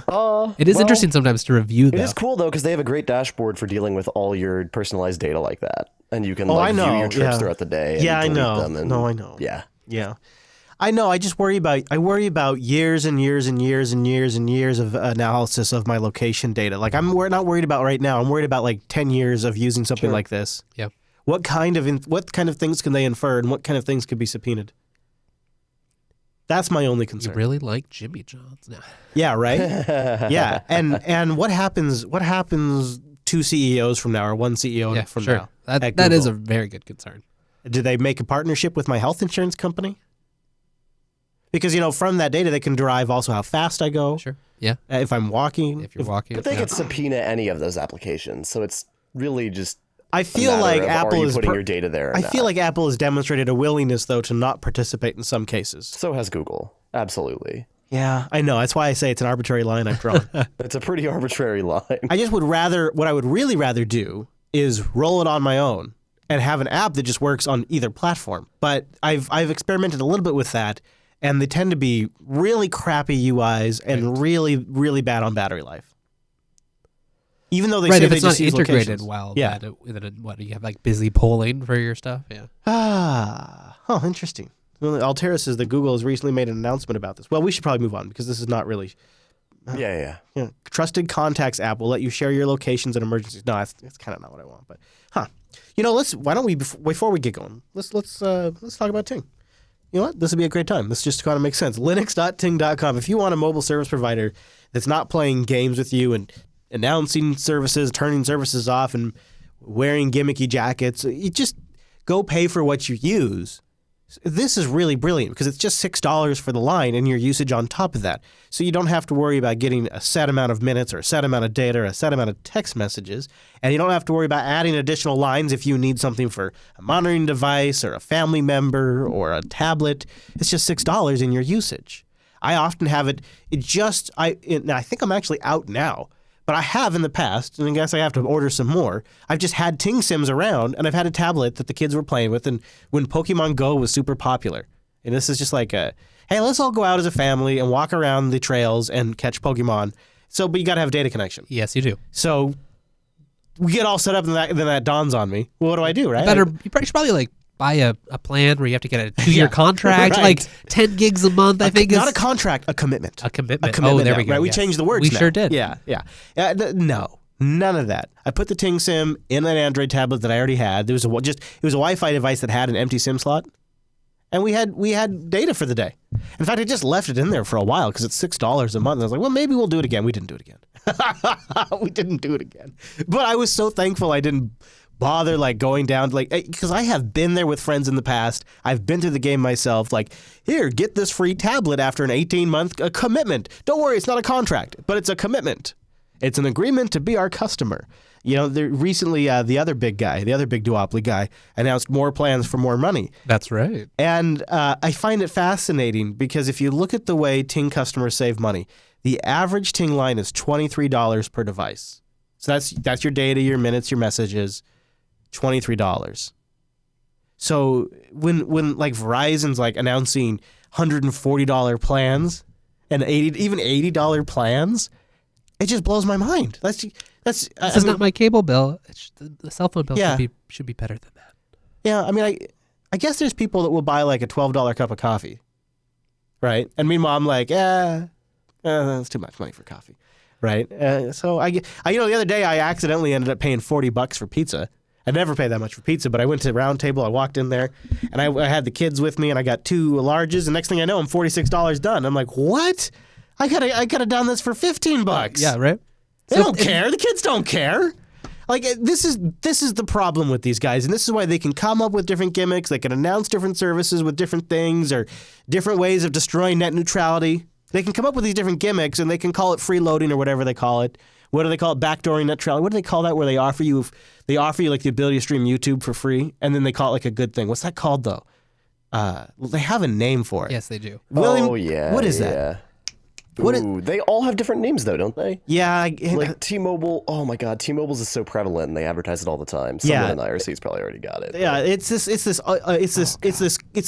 cliche gimmicky way of calling basically binge. Well, yeah, no, Binge on, yes, binge on. But what they're doing is they're they pay the bill or something for it, and it's just going to destroy net neutrality, right? Here's what it's going to do is it's going to give YouTube an absolute monopoly. Because if you want to watch Jupiter Broadcasting shows and you don't want to go against your data, guess what you've got to do? You got to watch it on YouTube now. You can't watch it from our website, which doesn't get takedowns from Python bots.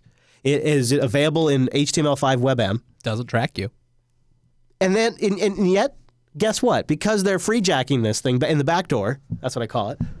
They're gonna give YouTube a monopoly, and these gimmicks, these binge on gimmicks, and all this data, this is a smokescreen to get you to buy in. In the meanwhile, you're paying for more than you would originally use anyways. I definitely was. It really gets me fired up. Linux.ting.com. Go there, save $25 off a device, or if you bring one, and they got CDMA and GSM. You can just get a $25 service credit, which probably pay for more than your first month. And I didn't even have time to tell you about their great control panel or awesome customer service, linux.ting.com. So speaking of Linux, Linux 4.10 brings in a new feature that sounds really cool. Hey, yo. But for all I know, it could be bunk. It is virtual GPU support. This release adds support for the Intel GVT-G for KVM, a full GPU virtualization solution with mediated pass-through, starting with 4th generation Intel Core processor. So Haswell. Pretty large. That's a pretty large market of devices. Sure is. That really got my attention there. This feature is based on the new VFIO mediated device framework. And so unlike direct pass-through alternatives, the mediated framework allows for KVM GT, by the way, to offer a complete virtualized GPU with full GPU features to each one of the virtualized guests. This could be huge for our OBS in the cloud. William, is this a development you were actually following? Kind of. I don't actually necessarily plan to use it, but it's definitely cool to be able to have new device types that you can virtualize and share. So you could have a bunch of KVM instances using one GPU instead of having to have an individual GPU per instance. On the back end, is the video hardware accelerating these virtual? Yes, that's what. So that's there's the partitioning advantage. being done inside of the GPU to allow each instance to run. I don't know how good the quality of service type stuff is at this point for, say, Intel. Interesting. I know AMD also this release has something similar, Right. if I'm not mistaken. Or So if landed you in have- 4.9.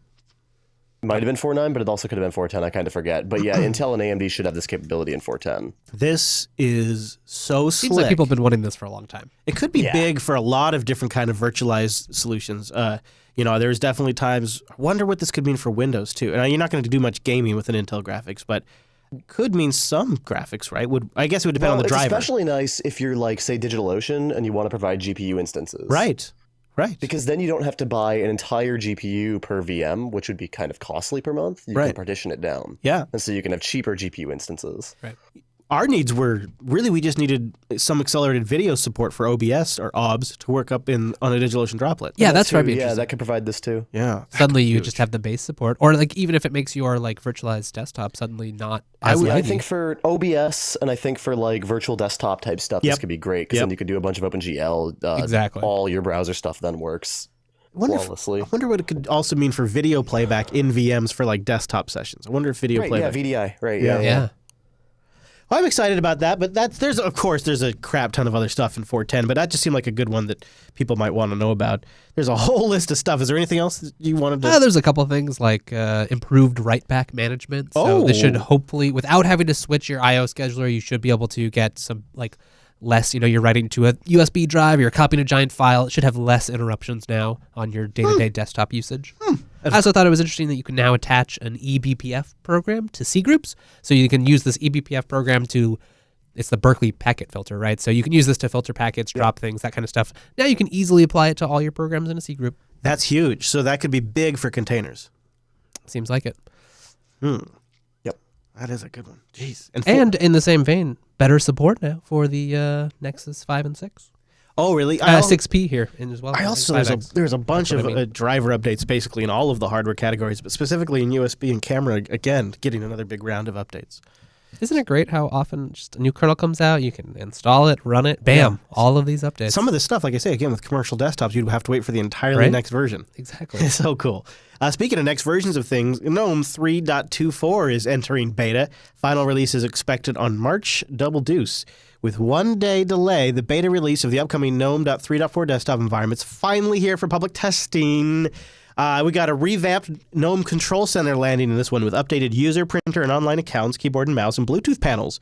Also, a sharing framework to make it easier for users to share things with other apps to other various online services. I'm curious about that one. Furthermore, GNOME Music app gets a tag editing and OwnCloud integration. Nextcloud will be available via online accounts panel. GNOME Photos will import your photos. Epiphany web browser got a lot of new features and a revamped design. And GNOME Calendar brings the week view.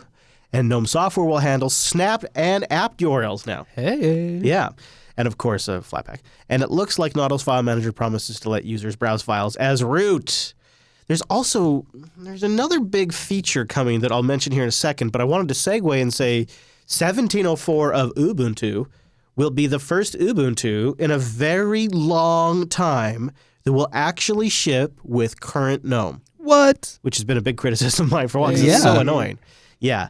The upcoming beta of Ubuntu GNOME 1704 is already showing the promise, but there is a bit of a caveat. Not all of GNOME 3.24 will be in it. This is. I'm sure there's a great reason, but this is There has so to be. Ubuntu. This is so Ubuntu. The latest version of many core GNOME apps will be available, including GNOME Calendar, Totem, and GNOME Dis. Others are earlier versions because there is no recent update available, like GNOME Weather, or Ubuntu opts to include an older, aka patched version, like Nautilus. GNOME Software, aka Ubuntu Software, is also stuck to the older version, the GNOME 3.2.2 version, though it's a much more recent build than the 3.2.0 release that shipped to 16.04, 16.10. And yes, they'll include Flatpak support and Snap URL support in it. Now, this is the big feature that I haven't heard a lot of people talk about, is the Nightlight feature in GNOME 3.24. This could be pretty badass.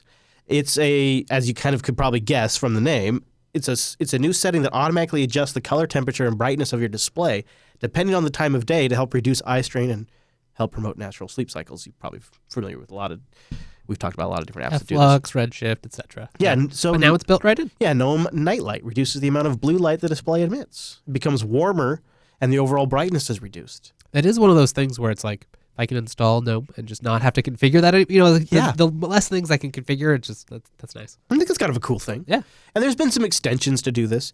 And while we're on, before we move off of GNOME, I wanted to put a call out, and I'm going to probably have to mention this again too, but the GNOME conference, GWADEC, in Manchester is coming up the 28th and the 2nd, through the 2nd of August.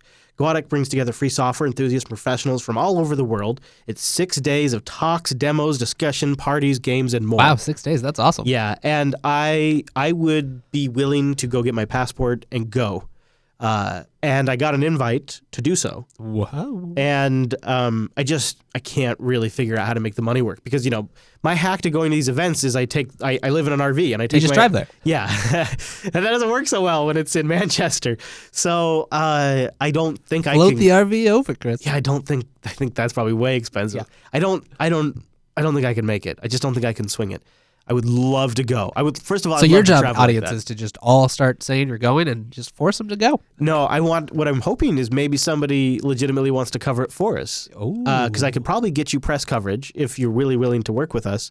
I can't pay you for it, but if you just want to work with us and do some recording for us and probably just audio, I bet we could probably get you in as press if you're willing to officially work with JB and maybe be my eyes and ears on the ground. God, I would love to go. Because I've never It been sounds to an awesome. event outside the U.S. like this. The only other country outside the U.S. I've gone to is Canada. So that would be awesome. But not this year, I don't think. If I had more time to plan. But July, when you own a small business, July is not that far away. No, it is not. So if you can make it to GWADEC the 20th of July through the 2nd of August, you don't have to go the whole time, I suppose, but you could go a good portion and find out. You can go to 2017.gwadec.org. We'll have a link in the show notes. I'd love to get maybe a couple of eyes and ears on the ground even. The Really- JB perspective. Yeah, really get some. I think this sounds like a fascinating conference. It sounds like a hell of an event for 6 days. It's got to be a party. So I would love to get a sense of that. Also, congratulations to our friends over at Elementary. They successfully funded their their new Pay What You Want App Center initiative. Right. This is great. Yeah, so they're going to be going to Denver and doing a rush over there to put this thing all together, and then I'm sure we'll eventually get our hands on it and get a chance to review it and see what they've come up with. But for those of us like myself who think this is an interesting idea, at least, even if it's not going to be a huge thing that takes over Linux software distribution, but even if it's just something that we get to try out in a corner of Linux, I think it's a fascinating, worthy effort. And so I'm really happy to hear they got funding. And it's nice to see, it's nice to see the community backing them and wanting them to keep doing this. They've had some success now. Their community is coming through has come through a couple of times now. It's pretty cool to see that too. We need that in the open source world. Word, Wes, word. Oh my gosh, we have so much more to get to, and TechSnap's coming up. So, you know what? I want to talk about something that I think is going to change Noah's life. Something that I wouldn't be surprised if you have stacked on that little stack of notebooks and laptops you have there, Wes. So let's take a moment and thank Linux Academy for sponsoring the show. Go to linuxacademy.com/unplug to sign up for their platform to learn more about Linux with labs, with hands-on scenarios, instructor mentoring, real human beings, course schedulers. You can pick a time frame that fits your schedule and learning goals, learning paths, which are series of courses and content planned by instructors, their lab servers, which spin up on demand, their video courses, which are self-paced, in-depth courses, on every damn Linux cloud and DevOps topic. Woo-wee! They have a great community stacked full of Jupiter Broadcasting members, comprehensive study guides you take with you, audio you can listen to on the go. Speaking of on the go, they got iOS and Android apps, smart tools that really work with the particular session or lab you're doing. And I should probably mention it 3 times, but I think the human instructors are a huge component. Linux Academy has been blowing up, and you can check out their Twitter feed to get a little sense of that. They've got a great guide on managing Docker containers with Ansible up on their site now, and they're just expanding their content on a weekly basis. So much. Your so much good management's stuff. just throwing buzzwords at you. Linux Academy's got those covered. Yeah. Bam. Yeah. Containers.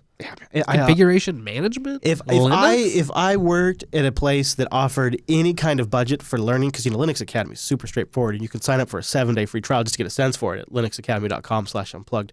This would so be my go-to. They have profiles that help you show your employer what you're doing, or a potential employer. It's a great way to try out something new, and with their lab servers, you can really get a sense of how it works. So then when you go to use it in production, you know what the hell you're doing. Break it on Linux Academy. Don't break it in production. Exactly. linuxacademy.com/unplugged. So it's the GPD Pocket, a 7-inch Ubuntu laptop that's going up for crowdfunding on Indiegogo. That's right, a 7-inch laptop.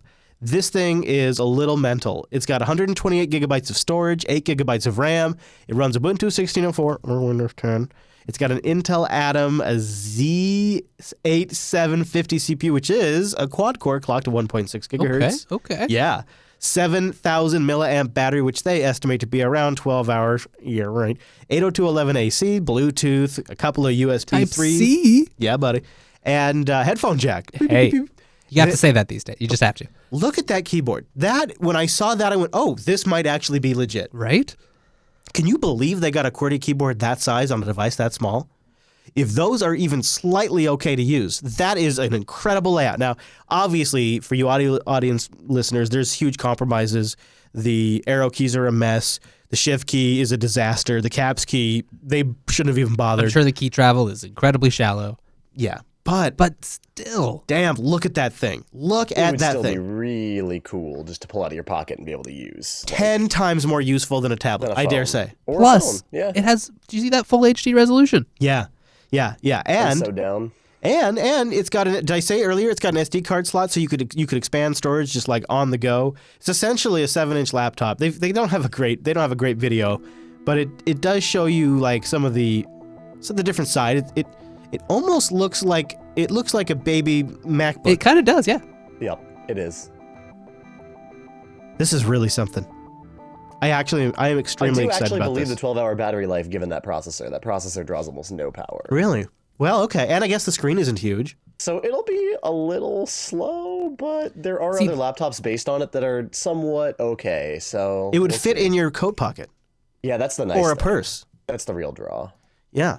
Oh It's my still more gosh. powerful Plus than the it's- phone, has a full keyboard, has a, What do you think? Exactly, yeah. What do you Nice think of little that track nub and point. mouse, though, Wes? What do you think of that? Oh, there it is compared to a MacBook. If you're looking at the video, Whoa. what do you think of that nub and mouse for? It's essentially like the Lenovo nipple. Yeah, I've always been a fan of those. So, I mean, I do use a regular trackpad, but I think I could get by just fine with that.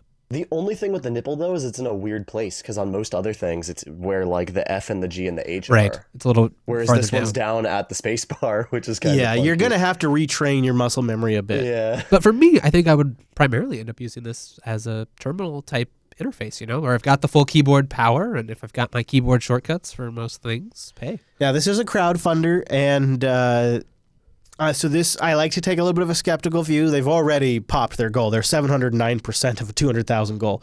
They got 1.4 million U.S. greenbacks right now, backed by 3,460 backers. So they've hopefully got a good shot.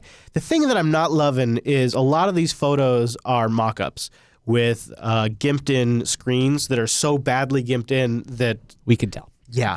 And like this one, these are just plastic keys. It's not even a real keyboard. In fact, most of these promos, that's not a real functional unit. That one's not, none of these are actually, all of these are gimped in. And that's it. Looks like they put Mac OS on that one. It looks like Safari on Facebook. So it's that, and like this one doesn't have any ports. Like these are not production. Yeah, some of those are kind of strange. Like the key travel or the keys themselves even look huge compared to what the mock-up 3D thing looked Yeah, like. the in that 3D first render photo. looks good, but it kind of looks like it's. I would really like to see real physical units. Now It looks like it's going to be a brick though, a little bit. It's kind of thick. yeah, and they say it's going to be about $790, I guess. Wait. Oh no, you get 2 of them for $790. Damn. Yeah, exactly. It's like 400 each, I think, for the promo price. Yeah, it's for the promo price, you get it estimated June 2017. Geez, if I had the money, I would buy this for Noah. Wait. They don't even have a real unit, and they're planning to ship by June? They must. I mean, see, this fast. is. I feel like they must not be native English speakers because they're not being clear on some of this stuff. Because where are they going to get a? Anyways. Were they going to get a what? Well, the screen. Look at the IPS. The PPI on the screen. It's an IPS display with a 323 PPI. This is probably just a phone screen, though, more or less. Or a tablet. It's got to be. Yeah. These exist, though. Yeah, but that has to be. Is that screen in the Nexus line? That would have to be an already manufactured display. Is what I'm getting at. Yeah, I think it is, though. It might be. they're just bolted it on. Yeah. So you can get it at What's the $399. funding like right now? $399 for a base unit, $409 if you want it with a Type C hub. That's cool. Oh, Look at them getting fancy. You'll get $200 off the final retail prices. What? We will give you an incredible low price. This perk we will provide a GPT Pocket Win 10 and Type C hub. Oh, you just get a hub. I see. Then you get $200 off the shipping unit. Yikes. It's confusing. can I just say that I love the newfound prevalence of USB-C? It's just great. Boy. Yeah, Pixel owner, I bet you do. I sure do. So their crowdfunding price looks like you get it for like $400, and then retail price is going to be $599 US greenbacks. Are they close to being funded? Have they already they're been funded? They popped oh, it that's way. great. Oh, great. 709%. Wow. $1.4 million of wanted 200. 200 seems like it was never going to be So enough. is this for you, or were you forever burned? On the You know, I Kickstarter don't know. style? I don't know if this is really for me. I think if I don't commute outside of. I drive to the studio. Like I drive around, but I'm not like. You're actually driving, right? Yeah. You don't have time. You can't be on a laptop. If I was on a train or a bus a lot, I Right. think I'd be a big candidate for this. If I took a lot of public transit or Uber taxi, that kind of thing, or if I'm Noah and I'm going to a lot of clients every day. That and I could see it. Yeah, put it in my. Because you need especially with how good things like the XPS 13 are, where you're already at a pretty reasonable size for if you have a for bag sure. or anything. I mean, this is really I'm putting it in my pocket. Exactly. That's a Or your big Yeah, coat. this is Yeah, great right. because you can just carry it around. That's a big game changer, and I got some big pockets, so they would be, or a purse, Yes. Or a small bag. I'm so jealous of Hadia's purse, because I'll just sometimes can you just carry my wallet? This is so sweet. Can you? She's got a big old phone. She just puts that in there, you know. And this could be one more thing. It'd be a little heavy, but if you needed to carry something around with you, 8 gigs of RAM too is generous on a device Yeah. like this, and I could get by on 120 gigabytes of storage. No problem. I think it's interesting they call it 128 gigs of ROM.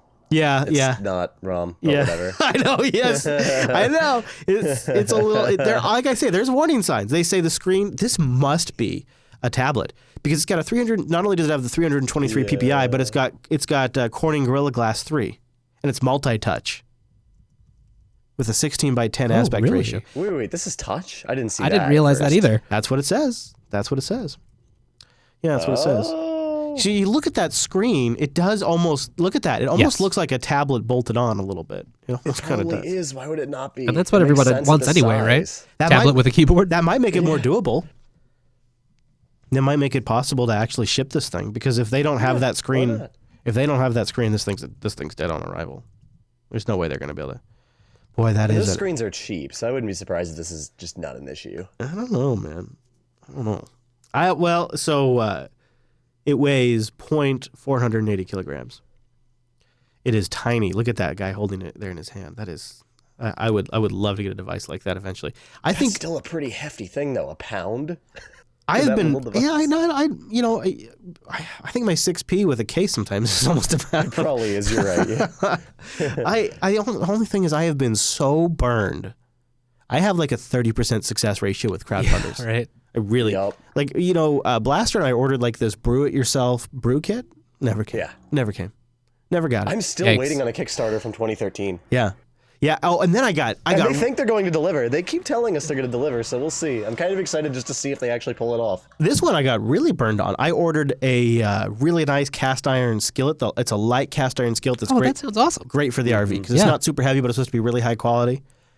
Now it's changed to from the cast iron skillet, I get a $200 coupon. What? What? Yeah. That's kind of what they're doing here too.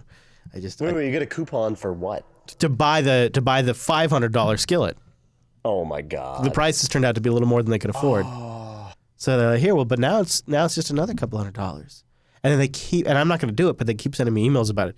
Oh, last chance, last chance. Yeah, whatever. Nope. Whatever. Not happening. All right, so I got to play this quote from Linus. So this is where we're going to take out the show with this. And I often have rants against the tech media. I think they're awful. And Linus was asked to reflect on 25 years of releasing the I like kernel. this, yeah. I thought it was pretty great. DigitalOcean.com. Go there, sign up, support the show, DO Unplugged, apply it to your account, and get a $10 credit. DigitalOcean is a simple cloud hosting provider dedicated to offering the most intuitive and easy way to spin up your own server like that. You go there, you get set up, and you're a boss in total boss mode. Great distributions to choose from, preloaded applications, one-click deployments, and then an interface to manage it that is beautiful. Simple, but extremely powerful. Yeah, such a thing actually exists. Go see it in the wild at DigitalOcean.com and use our promo code DO Unplugged. It's probably worth it just to see how you should design an interface to manage virtual servers all over the world. Yeah, they got data centers all over the world. And use our promo code DO Unplugged to get the $10 credit. You can spin up a $5 rig, run it 2 months, absolutely for free. Or try out their hourly pricing, get a really nice I love 2-core rockin' rig, 2 gigs of RAM. Woof. Go try it out. Use the promo code DO Unplugged. And by the way, you know, I was joking in our chat. I was joking like maybe it's time to replace our Libsyn downloads with this new DigitalOcean feature, because this could be like set up a couple of droplets, put this in front of it. This could start changing the game for a lot of people. I just starting to just sort of think about like how maybe different projects could use something like this, especially on release day. DigitalOcean has rolled out a load balancer service. You can scale your web apps and stuff, of course the servers, and improve availability across your entire infrastructure, all just built right into the freaking DigitalOcean interface. Just a couple of clicks. You don't have to be like some sort of server maniac. Well, you don't got to be like this West guy over spinning up LXD containers on systems all over the world to handle capacity. You can improve availability. You can scale to traffic needs. It's very simple to set up. It's $20 a month. Hourly, it's basically like pennies. Less than a penny. It's less than a penny. Yeah. With no additional bandwidth charges. It's available in all data center regions. And of course, you can also use their really straightforward That API, man. I love it. I know. I'm a believer. I am a real believer It really in this is now. simple. It is really nice the way we've been able to integrate it with our workflow. DigitalOcean.com. Use the promo code DO Unplugged. And a big thank you to DigitalOcean for sponsoring this here Unplugged program. So Linus was asked to reflect on the last 25 years of Linux. And he's like, oh, gosh. Well, I'll play the clip for you. He's like, I get this question a lot. Let me tell you what I hate. I thought this was great. Question, 10 years is a long time, but you've been releasing the Linux kernel for 25 years. It's just an amazing amount of fortitude for anyone to do the same thing for 25 years. I understand you took a 6-month break, it sounds like, to do this Git thing, but it was actually more just 2 months. Fair, and a very short break for a minor effort. But the last question is sort of, you got almost 900 organizations that participate in all the different Linux Foundation projects here that are creating code in almost every aspect of computing. And these aren't just, fast following projects. These are the core main projects for the automotive sector, the telecom sector. What, for you, was there a moment where you thought, aha, this is huge. This is much bigger than maybe what you thought when you started? Was there? Can you imagine how many times he must get this question? Oh, yeah. This has got to be one he gets like almost every time he does one of these things. Is there any particular thing that you... I've answered that before. There hasn't really been anything like that. There's been a couple of moments that took me by surprise, but the big moment was actually when it went from past being personal. And that was within 6 months of just releasing it. It was, I don't even know the people working on sending me patches, know them personally. I mean, obviously, now I know them by email, but there's a ton of people I've never met. And just going past that initial personal phase where the project was just for me, I do want to kind of mention the whole 25-year thing. I'm a huge believer in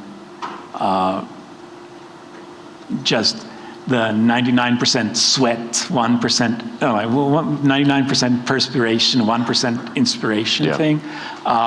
Any technology project, the innovation that this industry talks about so much is bullshit. Innovation, anybody can innovate. Don't do this big, think different. Don't do these big innovation thing. Screw that. It's meaningless. Like the 99% of it is get the work done, right?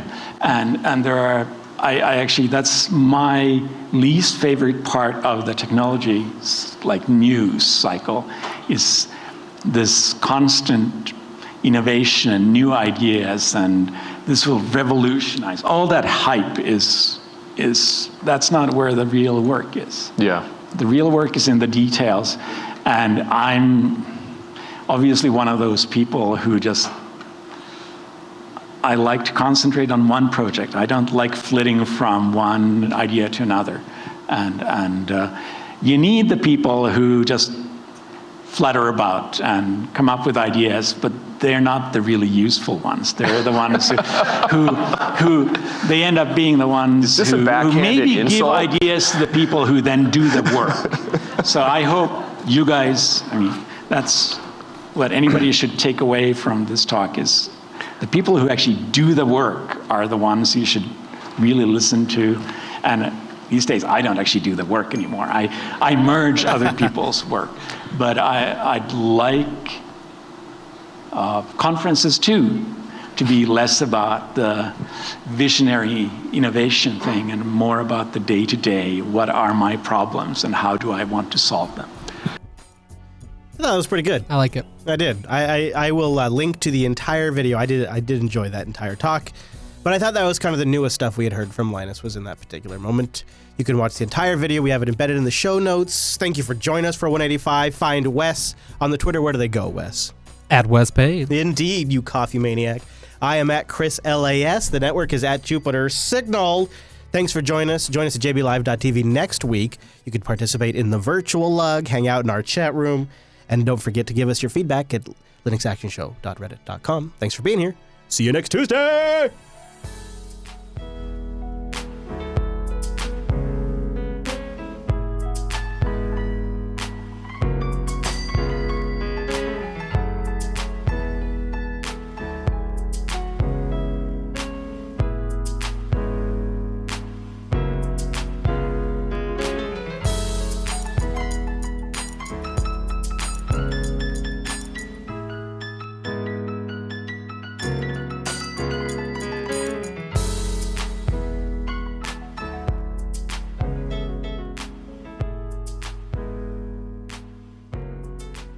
Okay, Wes, do you want to see my old Bitcoin mining Yes, rig I here? do. Yes, I do. Does it come with some Bitcoin? So I was asking, I was asking Angela to send me photos because I was going to rep about how long I've actually used KDE. So this is a photo of Angela from like 2008, and she's using an old busted CRT monitor. But what you can't tell there is she's using OpenOffice or StarOffice. I can't remember what we used at the time. On the Plasma desktop. Oh, that's amazing. And then this is her upset when she couldn't get her screensaver to unlock so she could log into the KDE. It wasn't called Plasma back then. It was just called the KDE desktop. Yeah. But there it is. The first Bitcoin mining iteration I had a Windows box I tried it on. And this here was, I can't remember if it was SUSE based, but it was also a KDE desktop, I think, that was like the entire distro was, the point of the entire distro was to mine Bitcoin. Wow. That's just what it did. Is that Windows on the right there? Yeah, and then this here is, this is, this machine ran through various different iterations, but I was always kind of switching depending on which one mined the Bitcoin and depending on how the testing was going. But see, what I liked about, of course, using the Plasma desktop here and others is you could put widgets on here. And if you look below, Wes, ladies and gentlemen, there it is. The very Dell I reviewed just recently on the Linux Action Show in service as a Bitcoin mining rig. That machine has been through hell, and I just booted it up recently. Look at that retro look. Yeah. Yeah, you can see over here, too, I have the Radeon drivers up so I could watch the CPU temperatures. And same thing here, I'm watching the voltages and the temperatures and setting all of that. Yeah, boy. And that's how you got so rich today. Oh, yeah. Oh, boy. There you go. JBTitles.com. JBTitles.com. Now we got to go boat. Thank you, Mumble Room. Thank you very, very much, you That was guys. Always the bestest. You're welcome. It was good to have you here. Now help me go pick a title, won't you? And then we got to get out of here because Mr. Wes and Dan are going to do... Turns out everything's broken and will infect your system. So, we have to talk about that. Yeah, I recognize that crazy monitor. Yeah, Rikai. Yeah, it's old too. That, you know what's funny about that monitor? First, this screen right here, this KDS, which I don't even think is around anymore. First LCD monitor I've ever bought. VGA monitor, power and VGA cord are integrated. I think I spent $300, and Angela was so mad at me for spending that much money on a screen. So mad at me. Literally still using that monitor to this day. It's out in the garage hooked up to our Proxmox server. Really? Yeah. Wow. I mean, and I bought that when LCD screens, when 15 inches was when it got to like the $400, it might have been $400 price range. 15 inches. Horrible refresh rate, response time, just the worst. But the damn thing still, I mean, I haven't turned it on in weeks, but it still works. All right, plasma injection, plasma pontifications. Did you like that Deep Space Nine thing? I loved that. I realized we hadn't really explained why we sometimes talk about it. We just sort of got in defense mode of, we're going to talk about this stuff, and I never really got into the reason why we do it. Yeah, exactly. It's kind of silly. All right, JB Titles, we're going to pick something. We're going to pick something right now. Revenge of the Netbook. Really dumb smart devices, Revenge of the Netbook, LUP reality show. Plasma injection's not bad. No, it's not. All right. Kind of catchy. All right, we'll go with it. Yeah. We'll go with Thank it. you, Mr. System T. Yeah, very much. So I was thinking we got to switch over. But I was thinking maybe I'd put an old video on or something while you and Dan set up. Yeah. But it would take this computer. So I could play it for like a couple of minutes while we just do switch over, but then we'd probably want this computer back. Yeah, I suppose that's true. So, Mumble Room, we're going to wrap up here, but thanks, guys, for being here. Come back next week. We love you in the face in a way that's completely appropriate and contextually aware. What? We respect you. That's the message today. Yeah. Bye. Thanks for being here. See you next time. Peace. All right, so chat room, you know the deal at this point. If you're on the YouTube stream, it's going to stop for a bit because we got to cut files. And if you're in the chat room, watching on the JB Live page, you basically don't got to do nothing. You'll see our standby screen come up for a little bit as we switch over. But it's all pretty painless. So I'm going to stop the YouTube stream for a bit. YouTubers, guess what? We love you. We do. And now I'm going to use that DigitalOcean API to turn it off. What? This is sort of like tech wizardry. It's true, dude. Isn't it weird, man? It's so weird. Integrated with IRC. So weird. I know. So you like plasma injection? We do that? Yeah, let's do it. All righty. Seems general enough. All righty. We will do it. We did talk a lot about plasma. We do that, don't we? We do that, don't you? You do. Yeah, you do. All I'm right. proud of it. Chat room. Let's go. So here, I'll switch over. So expect the stream to burp, and we'll be right back. With next show.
is HD TV, the next big step in television. High-definition television. A lot of American electronics manufacturers are concerned that the Japanese have a big lead in this important development. NBC's George Lewis spent the weekend at the Electronics Consumer Show in Las Vegas. At this huge trade show in a city noted for gambling, the electronics industry is betting on a multi-billion-dollar jackpot from a whole new generation of TV sets to be produced in the next decade. We're talking about, by the end of the century, 25% of the homes in America having high-definition television sets. High-definition TV with a widescreen picture that looks more like a movie than regular TV, and digital sound that rivals that heard on compact discs. This is a whole new experience for television viewers. I think it ranks with the advent of color. If you look closely at a regular TV picture, you see it's made up of a series of lines. The lines in a high-definition picture are less noticeable because there are twice as many of them. By comparison, regular TV looks crude and fuzzy. 1939. Television is ready to make its official public debut. Just as an American company, RCA used the 39 World's Fair to introduce television, the Japanese used last summer's Olympics to herald the coming of high-definition TV. At locations throughout Japan, people got to watch live high-definition pictures of the games. The Japanese have spent years and hundreds of millions of dollars developing high-definition technology. Their lead in this field scares some members of Congress. And in view of the growing consensus that HD TV is vital to our national economy and to our security, I think Congress ought to examine the kinds of action that we can take to jumpstart American involvement and leadership in its development. The military will use the new technology and is spending $30 million to encourage research here at home, a mere fraction of what Japan is spending. There's a concern that the semiconductor industry will be influenced heavily by developments in high-definition TV, that the country cannot afford to fall behind Japan in either area. By next year, Japanese viewers will be able to see regularly scheduled high-definition TV programs. When will that happen in this country? The picture isn't so clear. George Lewis, NBC News, Las Vegas. That's Nightly News for this Monday night. I'm Tom Brokaw. I'll see you tomorrow night.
That's adorable. Oh, let me just click on this random link sent to me over Skype. What could go wrong?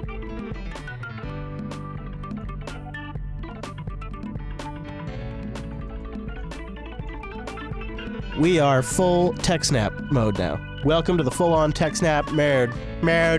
Look at this freak guy. This son of a gun has broken, and now it reversed. So when the line is silent, it shows it as loud, and when the line is loud, it shows it as silent. So you have to reverse the levels in your head when you're adjusting things. The knobs still respond the same way.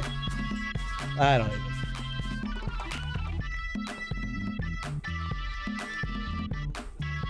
Hello, everybody, and welcome to this week's episode of TechSnap. Oh! What? Ba-da. Okay, so is there anything else I gotta do for him before I don't remember what I was gonna go do. But I'll spend you mute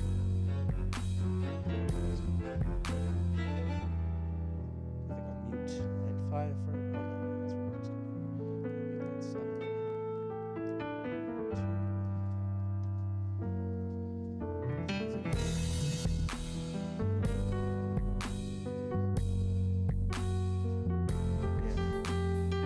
I'll forget that this time.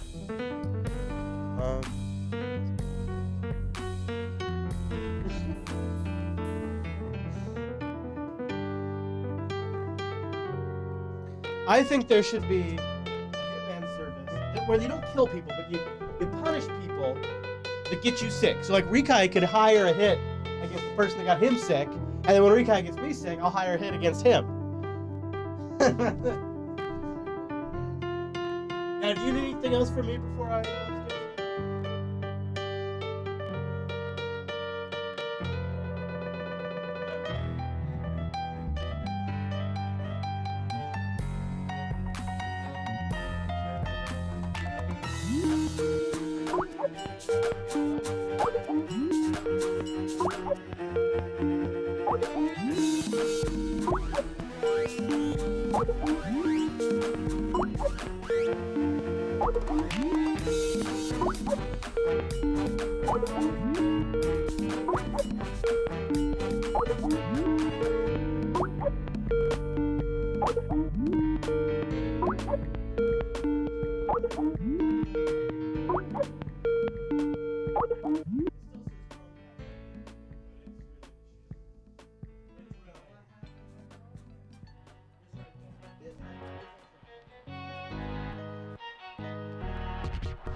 Oh, sure. Now you want to talk to me. Yeah, that's right, I do. Sorry about that. I was grabbing some drink. Okay. Let me turn off this. Where am I? Where am I? Sure. Now you want to talk to me. Yeah, that's right, I do. Sorry about that. I was grabbing some drink now. There we go. That's gone. Nice. Hey, channel. There we go. Now, This is a new setup today. Completely new laptop or a different Really? laptop. Yes. It's not a new laptop. It is a different one from what we've used for broadcasting before. All right. Well, then hopefully that works well for us. That looks pretty good. One more time. Yeah, nice. All right, let's see. Let me just pull the docs up. Anyone? Does anyone recognize this T-shirt?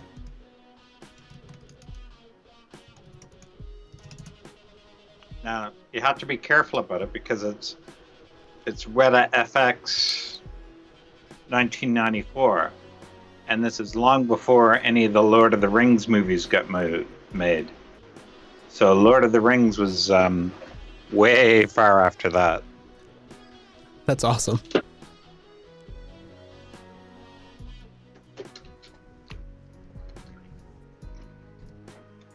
Indeed it is, Blake. How do you know about Welly Wood?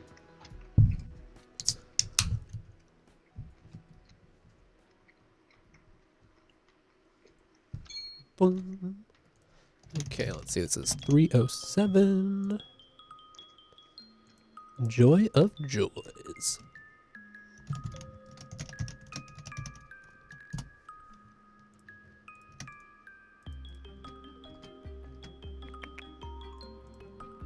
How are you doing today, Mr. Dan? Not bad. Feeling better. Good. Yeah, I had a bit of a cold this week myself, and I'm finally feeling like I'm not under 50%. So if it's a delirious TechSnap audience, you'll just have more fun. One is a watch, one is a Fitbit. This integrates with Strava much better than this does. And I've had a Fitbit for some time.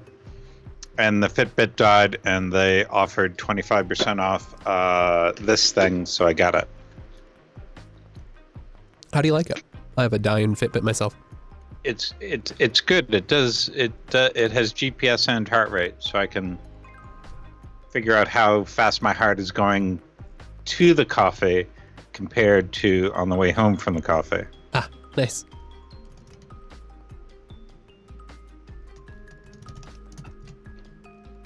Well, I'm very glad that Tolkien was not around to prevent the movies. Yes.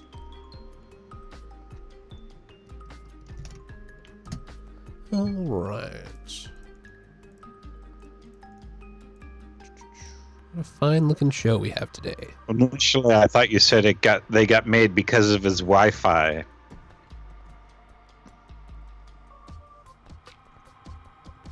Channel, does it seem like I'm shouting? I'm trying not to shout. If necessary, we can try to adjust levels on this side as well. No, I think it's just that I'm. You're excited to do TechSnap, right? I'm excited. No, I think it's me thinking that they're far away, and so I'm yelling instead of just talking. Exactly. Oh, you did say Wi-Fi. I honestly thought I misread that.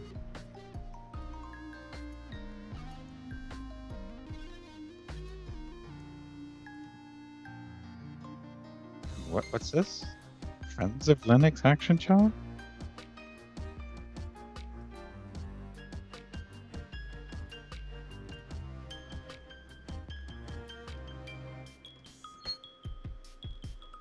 Alrighty.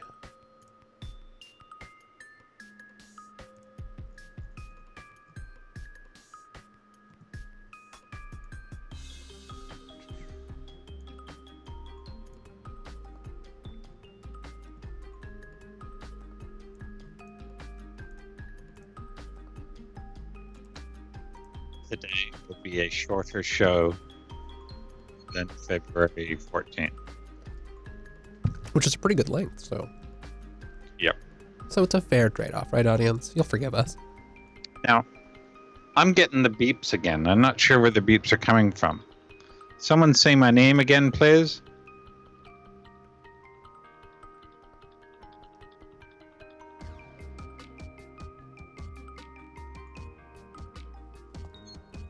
Ah, it's coming from this laptop. Okay. Excuse me for just a second. I may drop off, and I'll call you back. That sounds good. Stay tuned, audience. We're just about to start TechSnap.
Driven little hat. Yes, he does. So you might pull this guy down to maybe like. There we go. Pull this guy down to maybe this way. Other way. Not too far. It's in between the dot and 18. It's really hard to tell now because of but try that, and then just try to get a sense of when you're talking and he's talking, where they show up on that, because that's the ultimate what gets recorded, and that's what's streamed out. Yeah. Okay. I guess we can start the. I don't see unplugged isn't showing up on it. Jeez. It happens. Yeah. This is something I usually do. Yes, I need to do it.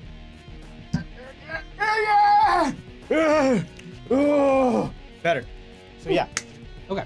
I will pay listen attention to that. Just go with the sense of you. Just let that play with that. Sounds better. Thank you, sir. Won't be no dings now. Haha. You took the ultimate option. What I'm doing is I used to use this laptop for reading and for broadcasting. I moved the broadcasting over to this laptop with a different user. Oh. But the other user was still logged in with an IRC session that would ding. So you just couldn't escape same from as it. this one. So I think I could have just pressed mute on this one, but then can you hear me? I'm gone now? No, I can still hear you. And I can hear you. Okay, Excellent. well. Hey, I that's guess, all we need. Bastard. Where'd that come from?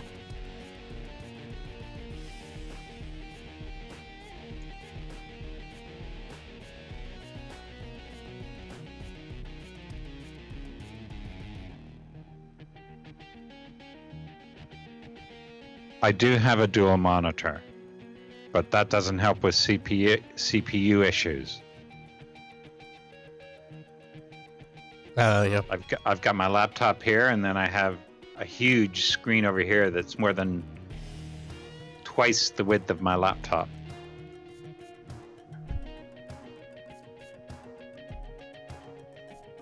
Alrighty, let's see. So when I'm looking down here, I'm reading my laptop. When I'm looking up here, I'm looking at the screen, which goes from here over to there. Ooh, I like that angle. Look at that. So what size is that? This is the left corner of the screen.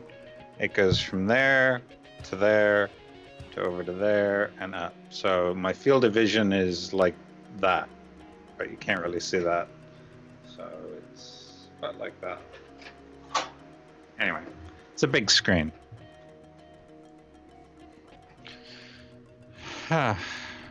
Now, say my name.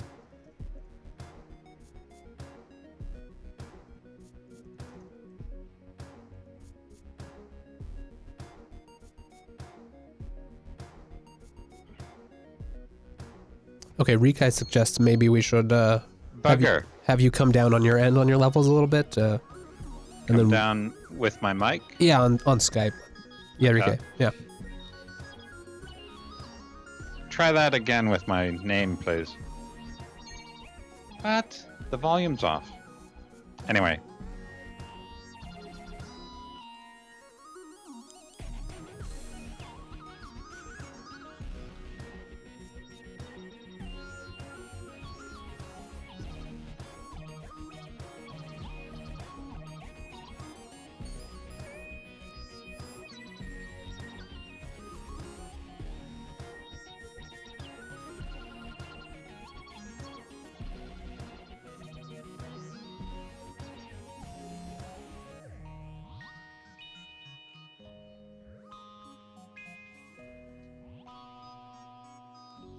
Okay.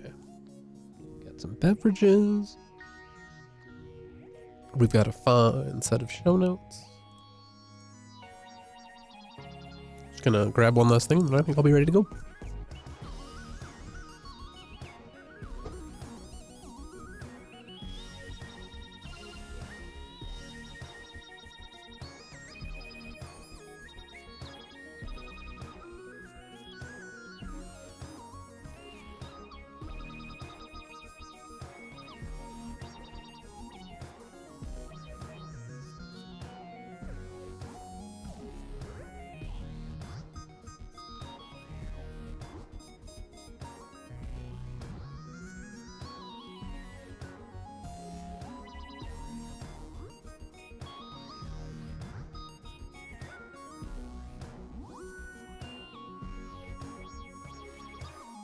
Hey Rico, is it just that I'm talking? Rika, is it just that I'm talking too loudly into the mic, or you want the volume turned down a bit?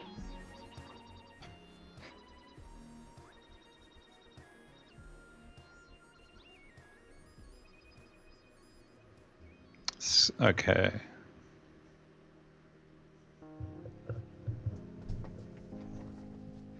Is that a little bit better?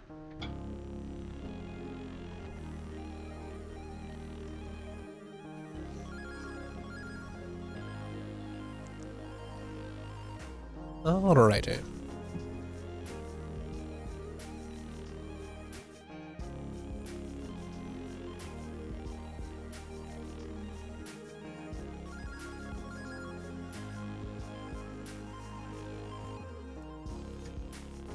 Oh yeah.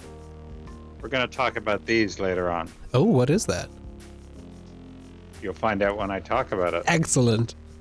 See, guys, he even keeps me in 15 suspense. of them here. Nice.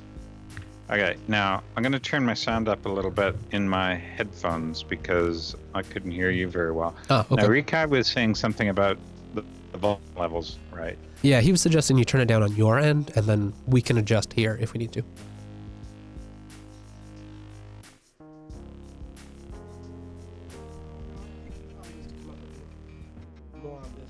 Okay. Okay, is that a little better? I'll just sit here talking and talk about these wonderful things that arrived from Amazon today. Is a very nice woman that dropped them off at about 6 p.m. I happened to notice that she was just getting out of the vehicle, so I rushed over to the door to grab them. They would be very useful in my upcoming endeavors. Was that enough talking? Yeah, here, maybe a little bit more. And I'll listen. Okay, I'll keep talking. Sounds a little better, I think. Because the mic volume is too loud, I did turn it down a little bit further. I can turn it down farther. It's now at about 45% or so. And I'll just keep talking and talking and talking. Yes. And yeah, we I've look got about the same here. here. And I'm so far behind on the stuff that I want to do, really. Aren't we all? It's like a curse of life. Oh, was that another ding? Did I hear it? Yeah. I'm lost. No, Blake. It's not a tape drive case.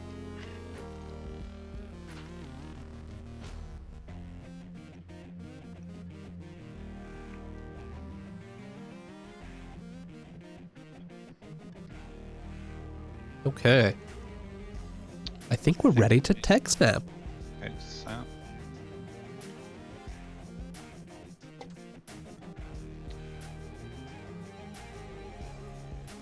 Hey, Blake, say my name again, please. I think I figured it out. TechSnap, aka the Say My Name Show. Say my name. Yay! Okay. Awesome. You go into sound, system preferences, sound effects, alert volume. That's what you set low. It's alert volume, not output volume, but alert volume. Ha ha ha ha. You are the master of IRC alert sounds. What program are you using? OS X. Oh, I see. Oh, textual. That's right. I remember discussing this. Yeah. Okay, let me close this. Okay. Cool. All right, let's get this music out of here.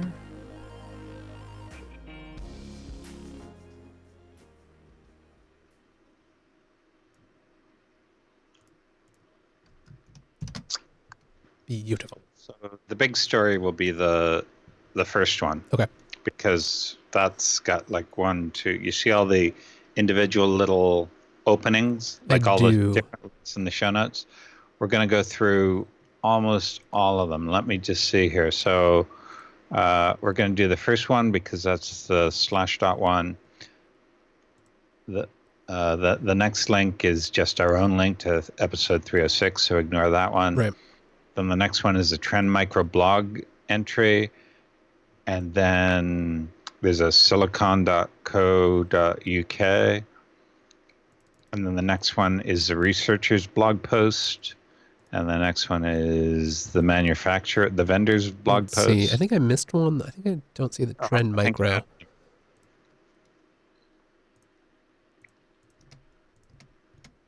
Let's see. Okay.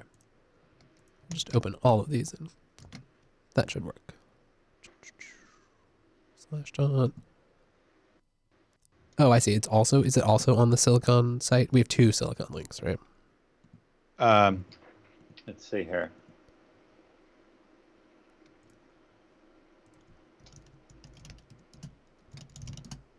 Yes. Okay, cool. Yeah, there are 2.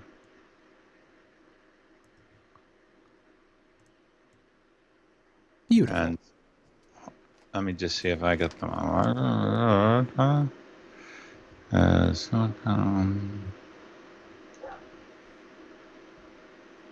Where did I put that one? Oh yeah, there it is. Fixes fly. Yeah.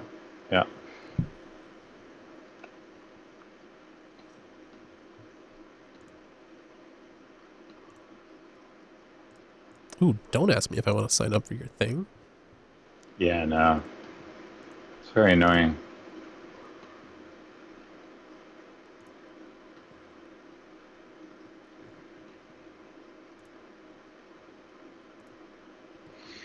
Cool. All right. Okay. Just want to make sure I got these in order because I added a whole bunch as I was going through, and I don't think the Google Trends one is interesting. Yeah, I saw that. That looked interesting, definitely.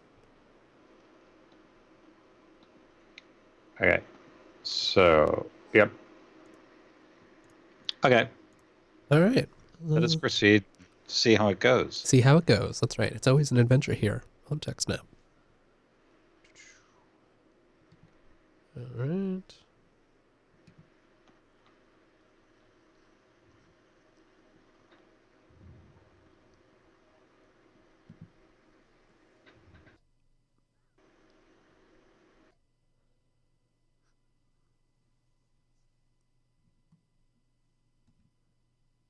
Welcome to this week's episode of TechSnap, Jupiter Broadcasting's weekly systems, network, and administration podcast.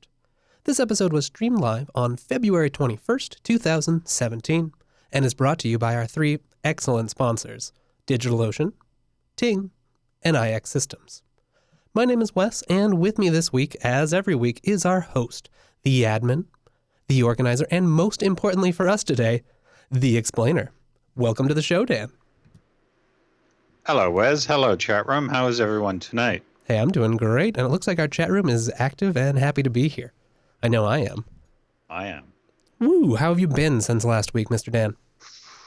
Good, good. Any new hardware developments? Any new installs in the house? Well, I still got this thing, which is yet to be installed. Oh, that's your new APC power supply? On the weekend, I spent most of my time on PGCon and BSGCan. Doing those organizational duties we just mentioned. There we go. On BSGCan and PGCon, selection of talks and notifying of speakers. Oh, very nice. Important work. It's still sitting there, which means the real UPS is not working. I did manage to have a special cable arrive today. Oh. It's a UPS, an APC UPS cable, which is basically just specially wired DB9 plugs with. This may just be a straight pass-through Ethernet cable. And so how will you use that? I used it to connect through to the APC UPS. I see. And change the IP addresses from the hard-coded stuff that was for... Who did I mention it last week? Was it Citicorp or someone used to own this thing? Oh, right. And then you got it. I put the IP addresses up somewhere on GitHub so that I'd know who they were, but I changed them all to my internal stuff now and added it to Libra NMS, and I'm getting nice little graphs of temperatures and 100% battery. So it's just strain. doing SNMP polling there to grab all that info for you? Yeah, and Libra NMS is doing that all over SNMP. Is that using RRD or Cacti for the graphing or something else? It's not Cacti. It's using its own thing, and it's all graphed in the client. And I'm not sure how that's done. I do think it's RRD. Okay, interesting. We'll have to look at that more later. Files. It's very nice. If the data comes out on SNMP, say that 6 times it'll fast. grab it, give it to you. Yeah. Awesome. And there's some other stuff. We're going to talk about this later on. It's not a tape thing, but we'll talk about it soon because I found it on Reddit. Nice. Ooh, Dan's surprising Reddit finds. I'm excited already. Mm-hmm. But first, we have like a ton of actual things to talk about. Yes, we do. What's our first story today? Well, let me move closer here.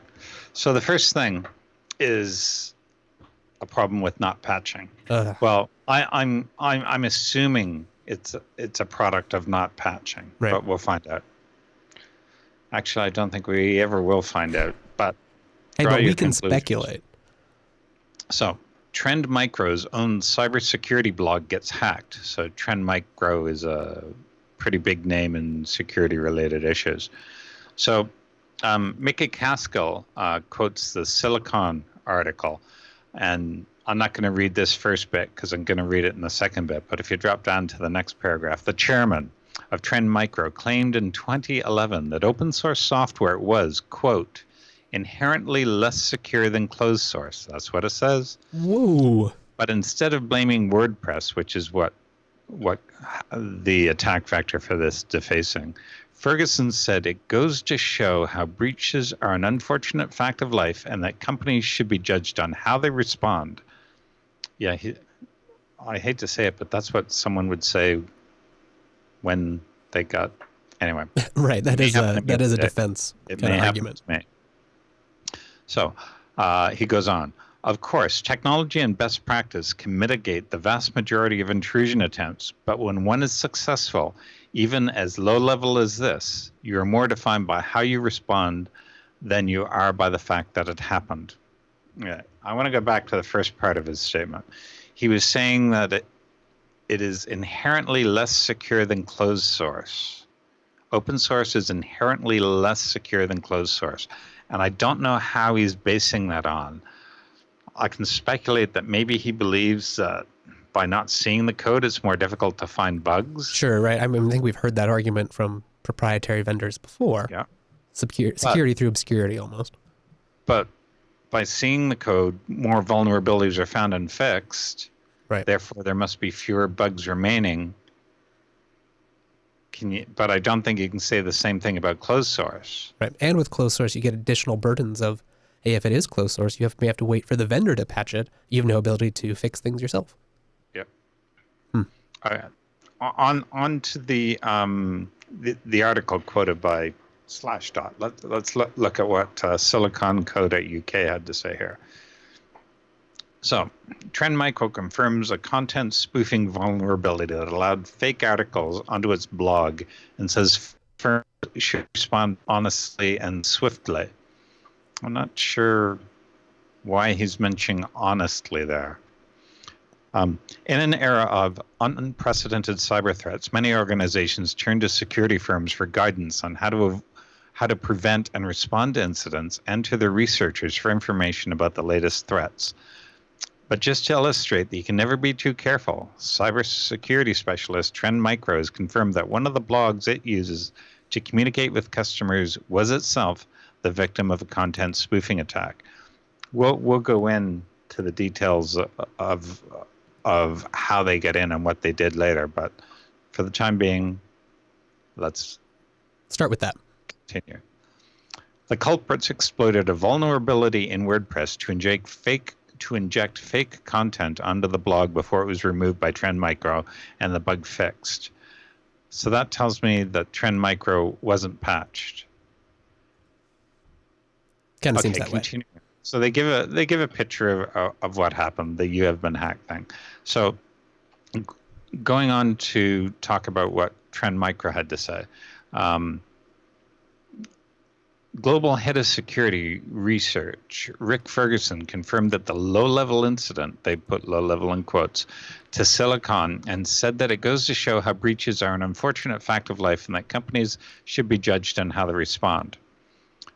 He then says, we got reports from many researchers regarding attacks using this vector, and we deployed a custom policy to block the attacks, he explained. Unfortunately, there are many different URLs attackers can use to carry out the same attack, so a couple of fake articles ended up posted on Countermeasures. That's their blog.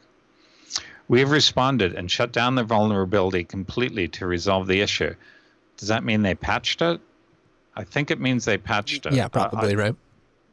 I think that's what they mean. They're not being specific on what they said. Just serves to demonstrate that something that I have often repeated in presentations. We are all a potential victim of digital attacks, and we can't afford to take our eyes off the ball at any time. The best way to respond to any attack of this nature is with honesty and alacrity, and that's what we have endeavored to do. Okay, that's what he means by honesty. Come right out and say what happened. So I thought he was referring to vendors at first. Right, yeah. But that makes sense. Continuing on with his quote, of course, technology and best practice can mitigate the vast majority of intrusion attempts, but when one is successful, even as low level as this, you are more defined by how you respond than you are by the fact that it happened. That's a repeat of the quote from the previous page. One notable content spoofing attack hijacked router DNS settings to intercept Google Analytics tags and replace them with pornography and adverts. Uh-oh. That would be unfortunate. Yeah, that's terrible. So that's what Trend Micro had to say about it. Now I want to go on to what WordPress said about it. And I'll be honest, I don't like the way that Silicon has worded this post. That it's almost as if they're trying to say WordPress was being sneaky and quiet about it.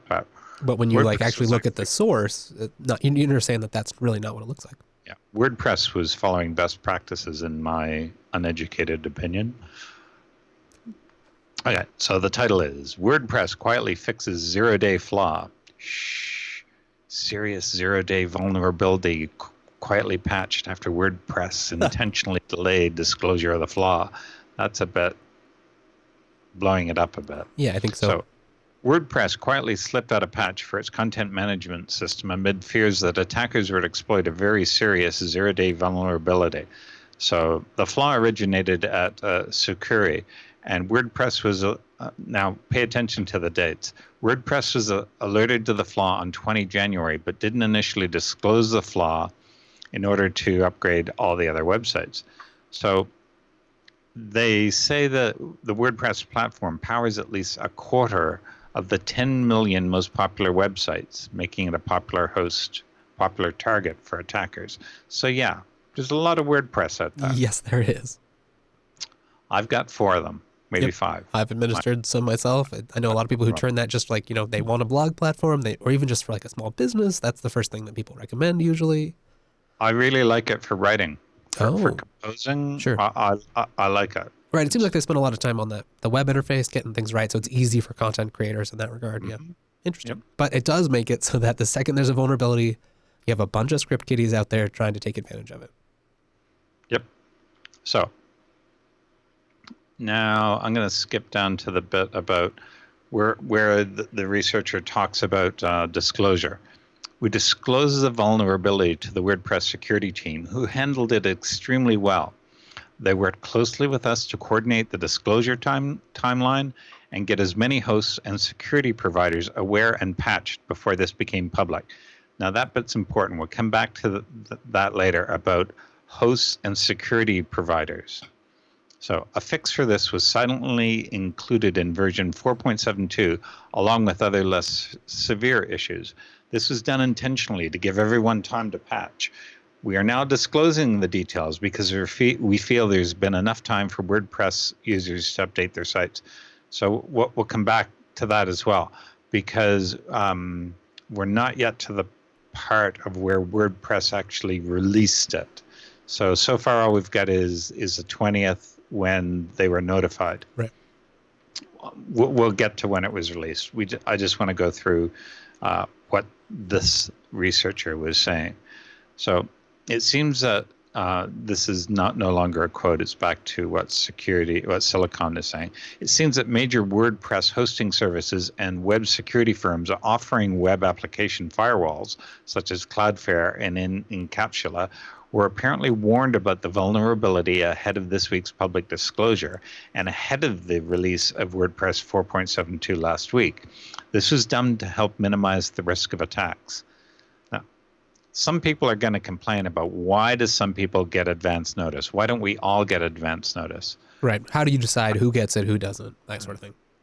Well, my response to that is that if everyone gets advance notice, everyone gets hacked.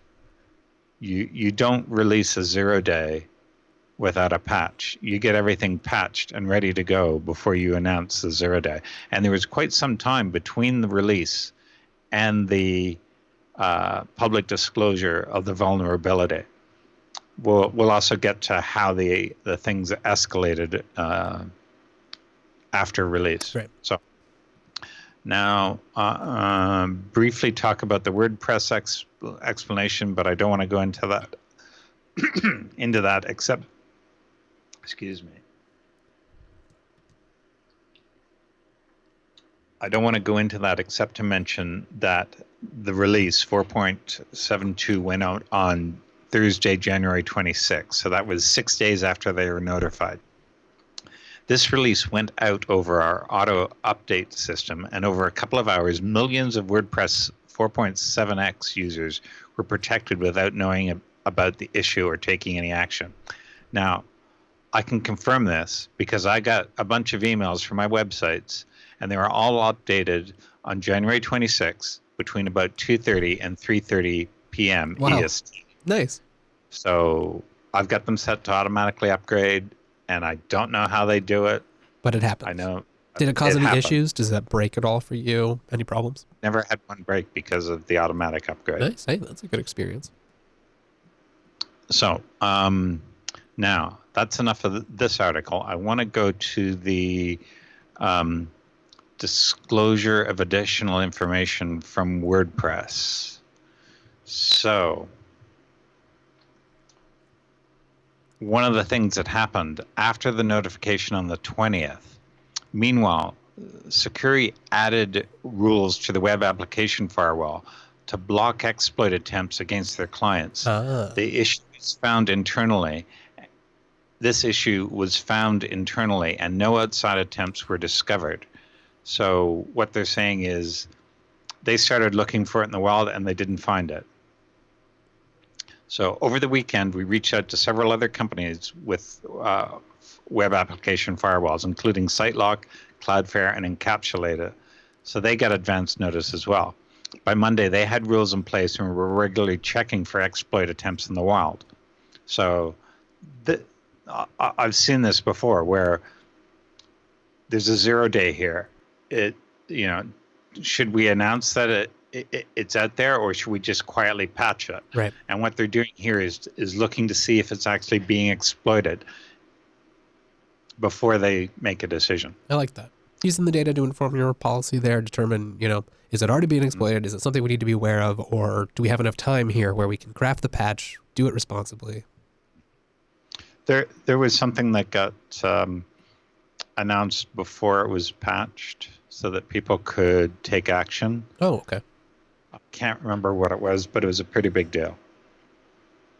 And that was recently too, within the past few months. So by Monday, we continued to test and refine the fix. Our focus shifted to WordPress hosts. We contacted them privately with information on the vulnerability and ways to protect users. Hosts worked closely with the security team to implement protections and regularly checked for exploit attempts against their users. By Wednesday afternoon, most of the hosts we worked with had protections in place. Data from all 4 WAFs and WordPress hosts showed no indication that the vulnerability had been exploited in the wild, which is good. Which means that there wasn't anything out there. So as a result, we made the decision to delay disclosure of this particular issue to give time for automatic updates to run and ensure as many users as possible were protected before this issue is made public. So now they say we released on January 26th. The release went out. We'd like to thank the security researchers for the responsible disclosure as well as working with us. And all in all, it's a nice little post. Now, the next article that I want to talk about is what this problem actually was. So it's the content injection vulnerability in WordPress. So this is February 6th. So this is 5 or 6 days after the fix was released. And it's also the same date as the previous blog post by WordPress that we're talking about. Okay. So if you scroll down to about the 3rd screenshot, keep going, right there. Alrighty.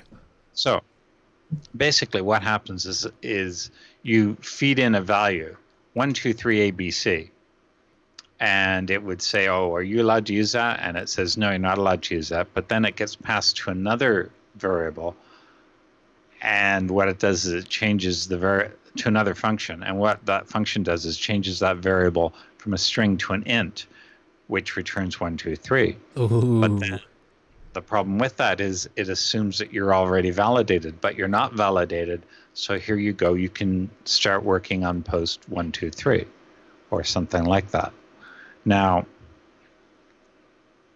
it's just a simple little, oh, oops, I didn't intend for that to happen. And it's about the same variable being used in different places and also being cast to something different. If it's supposed to be an int, when you get the variable, cast it to an int. So you have, don't use the raw stuff that's supplied to you by the user. Sanitize it first. Right. Add ingestion, get it there. Anyone use anything but the sanitized version. Yeah, exactly. It's a great practice.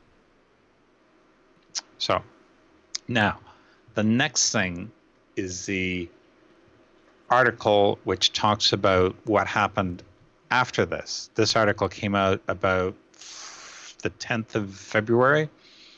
And what they're doing is they're looking at all the attacks on websites. You want the article Virally Growing Attacks. Here we are. So attacks on websites running an outdated version of WordPress are increasing at a viral rate. Almost 2 million pages have been defaced since a serious vulnerability in the content management system came to light 9 days ago. Did I have that right? 9 days ago? Yeah, that's close enough. It was announced 9 days ago. Right. So basically what's happening here is that people are exploiting what they've found in the code. And this is we'll see later that the exploits started almost immediately after the release. So people were looking at the code, finding out what had been fixed and how they could exploit it. So they went after the low-hanging fruit, people that hadn't been updated yet. These are script kiddies. Right. This is exactly what we're talking about. Once it's there, it's easy to find, easy to exploit. That's why we need these kinds of like auto update abilities. Administrators know what they're doing. Administrators know how to patch their S. Yes. So they mentioned a whole bunch of stuff that was hit, including Glenn Beck's glennbeck.com, Susie's news.opensusie.org, the U.S. Department of Energy, the Utah Office of Tourism. Yikes. Much more. At least 19 separate campaigns. So there's 19 scripts written. 19 different people doing this stuff. Virtually all the vandalism is being carried out by exploiting a severe vulnerability. So they show a little graph. But what's interesting is the link to the Google Trends network. So let's go to the next page, which is the Hacked By page. So if you look here, January 1st is when it was discovered. And by January 22nd, and then it ramps right up until February. Now, this can't be right, because this wasn't announced until February 1st.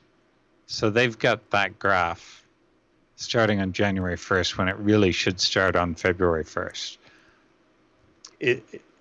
All this other stuff, all this Hacked By, they must be exploiting something else. Right. They would know about this other event.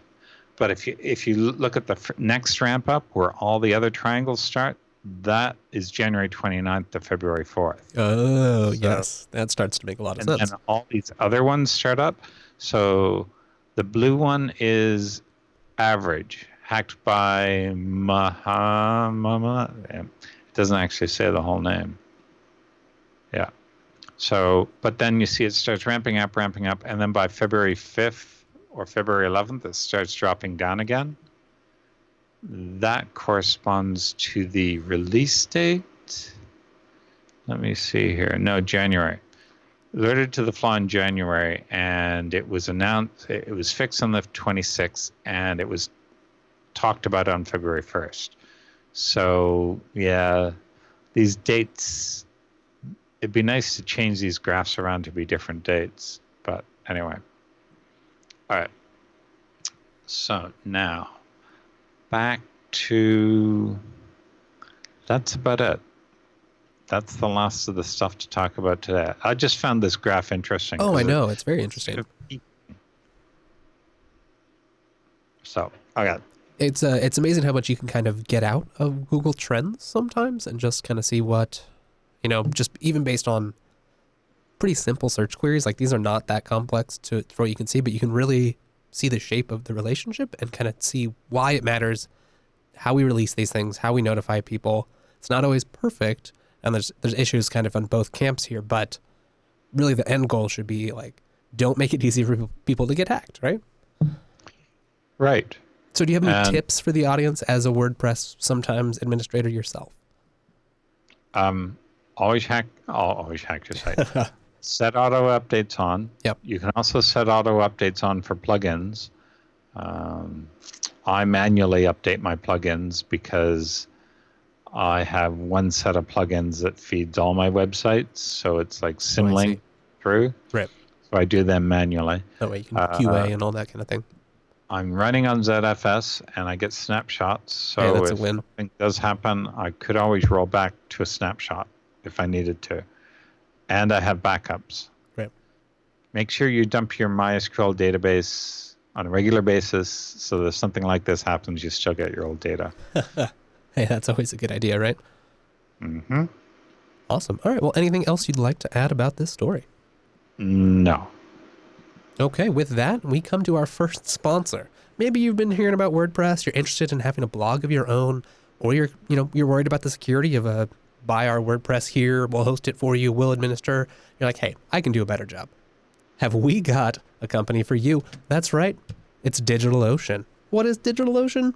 It's the simple cloud hosting provider dedicated to offering the most intuitive and easiest way to spin up a cloud server. You can create one in just 55 seconds. Pricing plans start at only $5 per month. And hey, that comes up with up to a terabyte of transfer. They've got everything you need. They've got a great API. Just come up here, right here, API. They have a nice little Explorer interface. And if that's not for you, DigitalOcean is renowned in the industry for having the simplest, easiest, most intuitive way to get started. You don't have to be an expert, or if you are, they make it easy for you. They've got apps, plus they've got a huge community of people who've been writing plugins, scripts, apps for your phone, all kinds of stuff. So whether you're on the go, you're at home, you're sitting in front of a giant screen, doesn't matter. Head over to DigitalOcean. They'll work with you. They'll work where you are. They've got data center locations in New York, San Francisco, Singapore, Amsterdam, London, Toronto, Frankfurt. I could go on, but they're always working on more. It's great. Plus, that comes with great connectivity right to the KVM hypervisor. You've got full KVM virtualization. That means you can get goodies like Arch Linux, FreeBSD. If you want, you can even get OpenBSD, NetBSD on there, and DigitalOcean works with you. Plus, and this is a huge one, they have an awesome community of users who are constantly contributing to their excellent documentation. And DigitalOcean pays real editors to turn those docs into some of the best sources for how to do things you'll find anywhere on the internet. So go over to DigitalOcean, use our promo code. That's right, SnapOcean. That'll get you a $10 credit. That gets you started. They have hourly pricing or monthly pricing, so whatever works for you. It's one of the easiest ways. You're really missing out. Plus, they're always adding new features like, hey, look right here. They've got load balancers. Distribute traffic across your infrastructure for $20 a month, and that doesn't take away from your bandwidth. That's right. So go try it today. DigitalOcean.com. Use promo code SnapOcean. That tells you and them that we appreciate DigitalOcean. Alrighty. Now we're back to more TechSnap news. What do you got for us, Mr. Dan? Oh, do not separate. This is a set. What is this? Amazing, bizarre, strange, scary gadget. There are 3 of these, which opens like this. It has a little compressible bit right in there. So it looks like maybe a carrying case or transport. That looks like a hard drive. It's a hard drive. Nice. So is this like a little hard drive? It's a hard drive case. Nice. Awesome. And comes right out. Hey, look at that. And that fits the big boy 3.5 inch. Yeah, these are the 3.5. Nice. 3.5? Yeah. Yeah, I think so, right? I bought 15 of them. Ooh, that's awesome. I posted the link in the channel, and they're good just for storage. It's not for use while they're in there. Right. But it is a nice. And so would you? Design. So do you just use this for like when you have things sitting on the shelf, or you're using for archival purposes, maybe? You can sort of see under the bags, just right there. You can see some hard drives. Oh yeah. Okay. Sure. Yeah, I've got about 10 or 15 hard drives sitting over there that need to be put into these things. So that'll happen. I think sometime I might soon, have to check some of those out before. I know, like, I'm getting ready to move again, and I certainly don't want to be dragging hard drives around here, not in a nice case. You can put this in a box somewhere. I believe they're even stackable. I'm not sure. They have little feet on them. Yeah, they are slightly stackable. So when you put them together like this, they sort of stick a little bit because they do have tiny little feet on them. Oh yeah, look at that. Nice. That seems like a well-designed little case. They are how much? A pack of 3 is $10. Okay. Yeah, that's fine. So awesome. I'll know in a few years how sturdy they are. Yeah, stay tuned, audience. We'll have an update. Now, we have to do some work here. Yes, we do. We've got more things to cover this week. So, I will be up front. One of my favorite cars is the Tesla. Yeah, sure, yeah. And there's a lot you can do with a Tesla remotely. And I have they're really post. they're just connected computers, aren't they? Very fancy computers that go very quickly and yes, have a lot do. of power. And look pretty nice, don't they? Yes. Channel listeners, if you're ever thinking of a present for me, a Tesla, very fast Tesla, as long as I can take a bike on the roof or rack, I'll take a Tesla. I'd really like one. I'll just write that down over here. Noted. So, the next post we're going to talk about is almost like the Internet of Things, but it's mostly. It's mostly. I keep thinking VLANs and blocking things off because that's what I'm doing here at home. Sort of. I don't know how good it is, but certain things are on a VLAN. Right. So, hackers who took control of PC microphones siphon over 600 gigabits from 70 targets.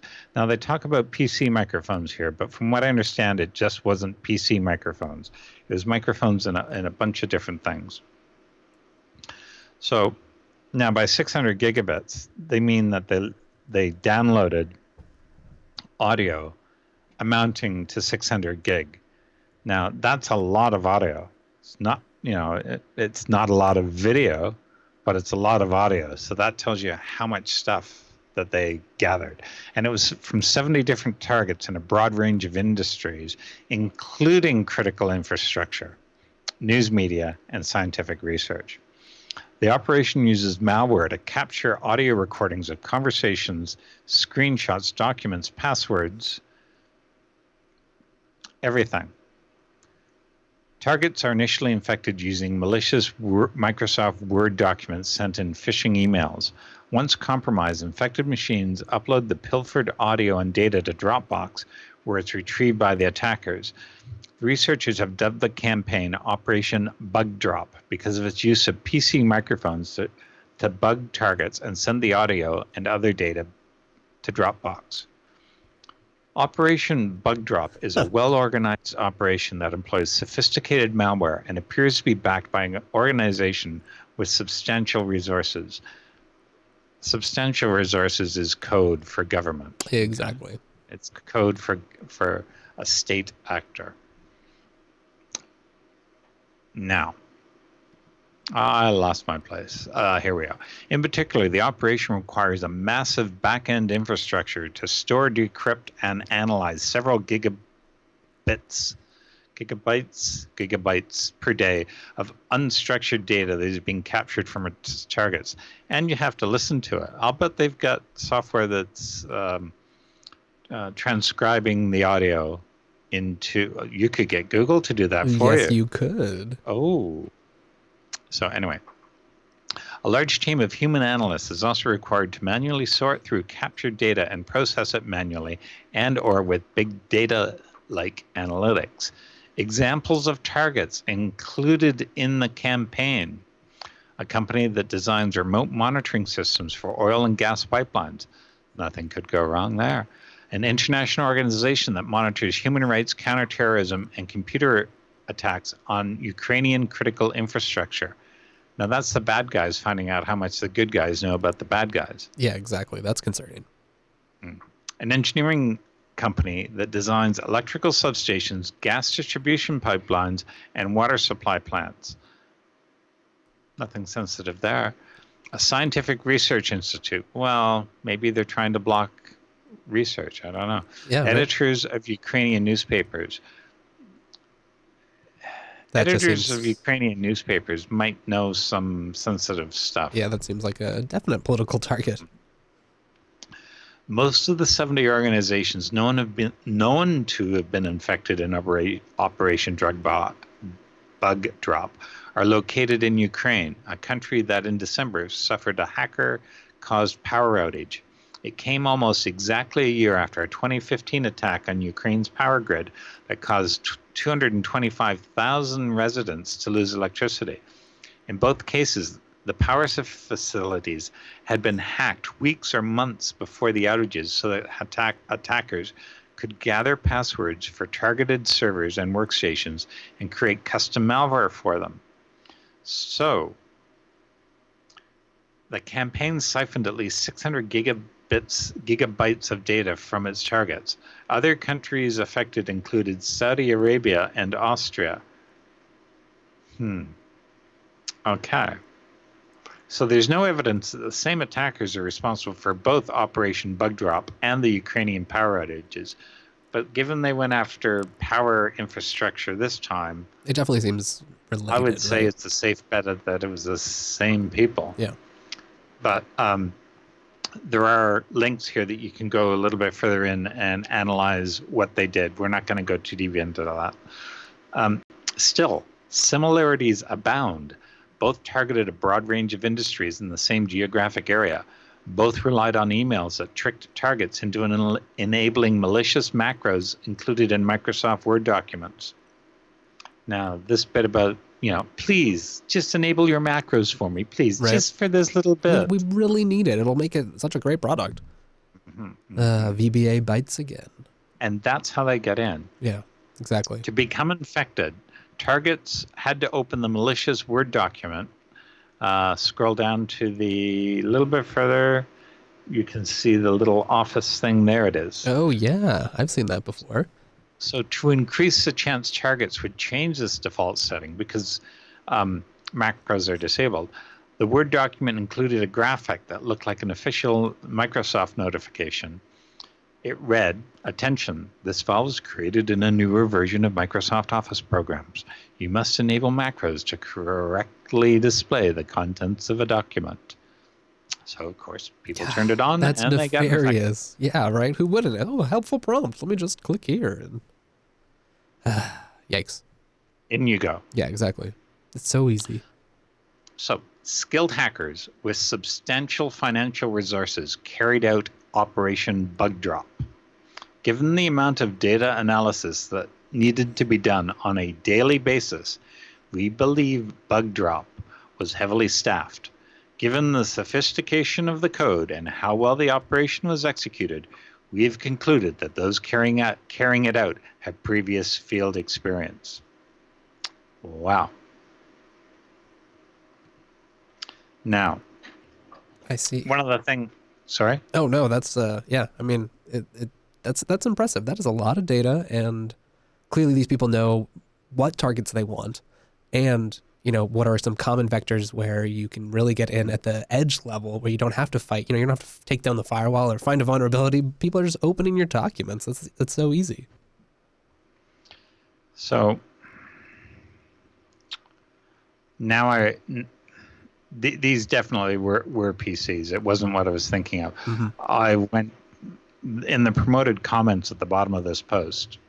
One of the things that one of the commenters mentions is that he worked somewhere where there's about 10 Linux boxes that showed up on the voice network one day. They were listing on Telnet, HTTP, and FTP. He went to find out what was going on, and they were conference room phones. They are full-featured.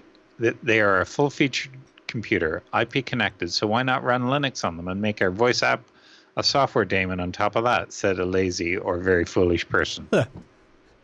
So, if that was the case, I can see you can't very well VLAN off your PCs once they get attacked, but wouldn't you want your IP phones on a separate VLAN and all they can do is connect back to the right place? I feel like in most deployments I've seen, that's exactly what you would do.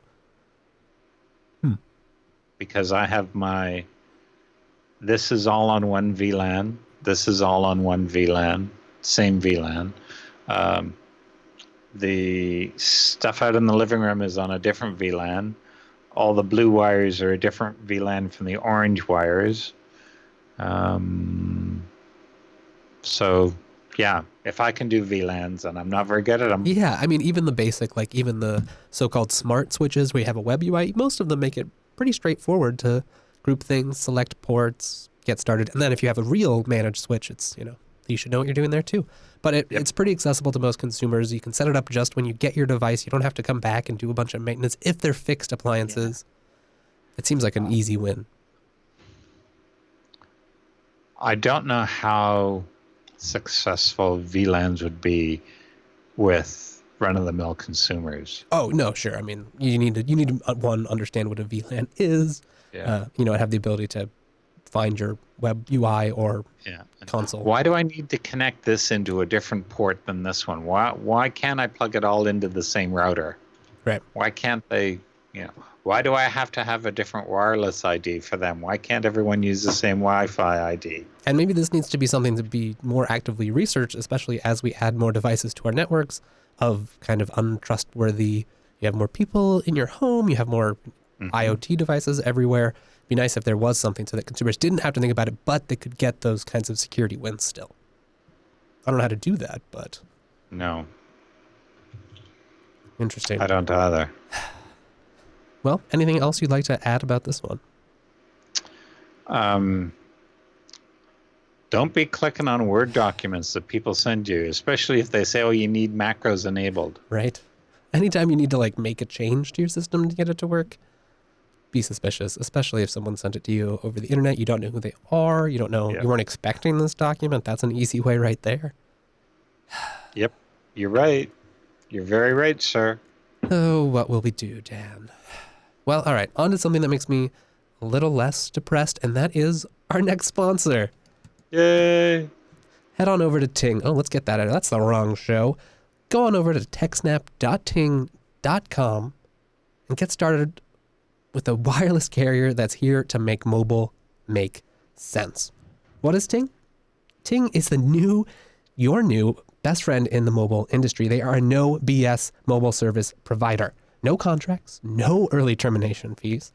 Plus, it all starts at just $6 a month. And if you go over to techsnap.ting.com, not only does that tell Ting that we are grateful that they support this here program, it also gets you a $25 service credit. So, with these prices, I mean, $6 a month to start. Then you go over to the rates page, you'll see what I mean. It's super reasonable. So if you're like me, you don't need any minutes. You don't need any text messages because you're savvy, like the people at Ting. All you have here are your data prices. So if you're on Wi-Fi a lot of buses have Wi-Fi these days. My office has Wi-Fi. The studio has Wi-Fi. That means your first month most likely is going to be under that $25. So you really have no excuse. Just go over to techsnap.ting.com and get started. Or, hey, maybe that's not when you use it. You can also go over, check out their shop. They've got awesome phones unlocked. They don't get in the way of your updates. And they start at super reasonable prices. Like, look at this. The Alcatel A392, $45. You can pick up a SIM card for just $9. With all of this, there's no add-on charges. You get voicemail, you get caller ID, tethering, hotspot, three-way calling, call forwarding, and all the other features that you expect to pay a premium for with those other providers. Hey, not so on Ting. They want it to make sense. You're an adult, right? Just pay for what you use. I love Ting. They're my mobile service provider. Plus, they make it so easy. They've got a great UI. I've honestly never spoken to anyone at Ting. I know that they have wonderful customer service from everyone else I know that use it. And give them a call. They have friendly humans to talk to. But just a little secret, you won't need to because the website is easy. They have a great app. It just makes it so easy. So get started, techsnap.ting.com. And thank you to Ting for sponsoring the TechSnap program. All right, I think that wraps up our main stories this week. It does. I have another toy to share. Oh, another toy to share. Hey, look at that. What is it? This is an infrared thermometer. Oh, fun. I love those things. So it has a little laser beam. So now you don't have to go get up to see the temperature of your server, at least on the outside. Not showing. Is that? Yeah. Is the red dot showing up? Okay. Let me make you full screen. Basically, you can figure out the temperature of the server without having to touch it. That's great. And so, for example, the temperature on my keyboard. A cozy 92 degrees Fahrenheit. Cozy 92 degrees. Have we done a temperature reading of the server room today? I don't think we have, no. 78 in the server room today. I really want graphs of that. I'm not going to lie down. I want to do graphs. I have Raspberry Pis sitting in the closet, unloved, along with thermometers that need to be hooked up to it. Okay, awesome. That's great. I'd be curious to know what kind of thermometers you got. Because I've been looking at maybe doing something similar. It's a little USB one that just plugs in. Oh, that's so easy. Okay. And There are also 2-wire or 1-wire thermometers, I think they're called, that you can plug into the Raspberry Pi. Oh yes, okay. I I've seen know some of those. that Warner Losh has done some work on that, getting it to work with the Raspberry Pi on FreeBSD. But I've had these for coming up to a year and a half now, and just have not deployed Haven't them. had the time. Yeah, right. Priorities, of course. Ah, that's neat though. That's a fun little toy. I know one toy I saw that I really liked recently was a infrared camera that you could just snap onto your Android phone, and then it would let you just kind of drag it around, see things as it saw it, and if you took a picture, it would have a little app, so you would take the infrared picture and the normal picture, and you could kind of slide back and forth between them. I think it was a couple $100, but one of my coworkers said I was quite impressed. That's pretty cool. Yeah, I'll have to find that and drop it in the show notes. I remember when I went up to the Poconos and I had got a cold, brought this up to our host who used it to find cold spots in his log cabin. Oh, that's great. Somewhere where you need to, get more heat or better insulation. Yeah. It's I'm not exaggerating. It's a log cabin. That sounds awesome. Okay, let's see. Before we do the roundup, I'm just going to fill my glass. Anything you need to do? Nope. And not roundup, feedback. What am I saying? Let me just confuse the audience. All right. I'll be up for right None of that was recorded? No, don't believe him. All right. Leave it on you, chat room.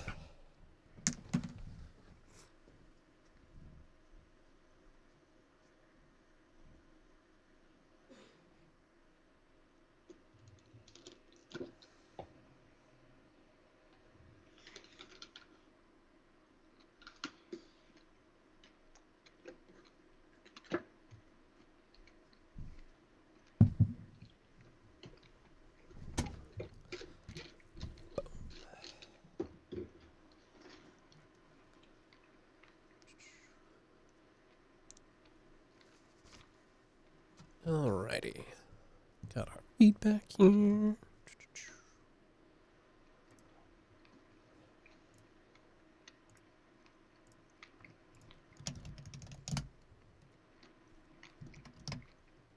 Okay, let's see here.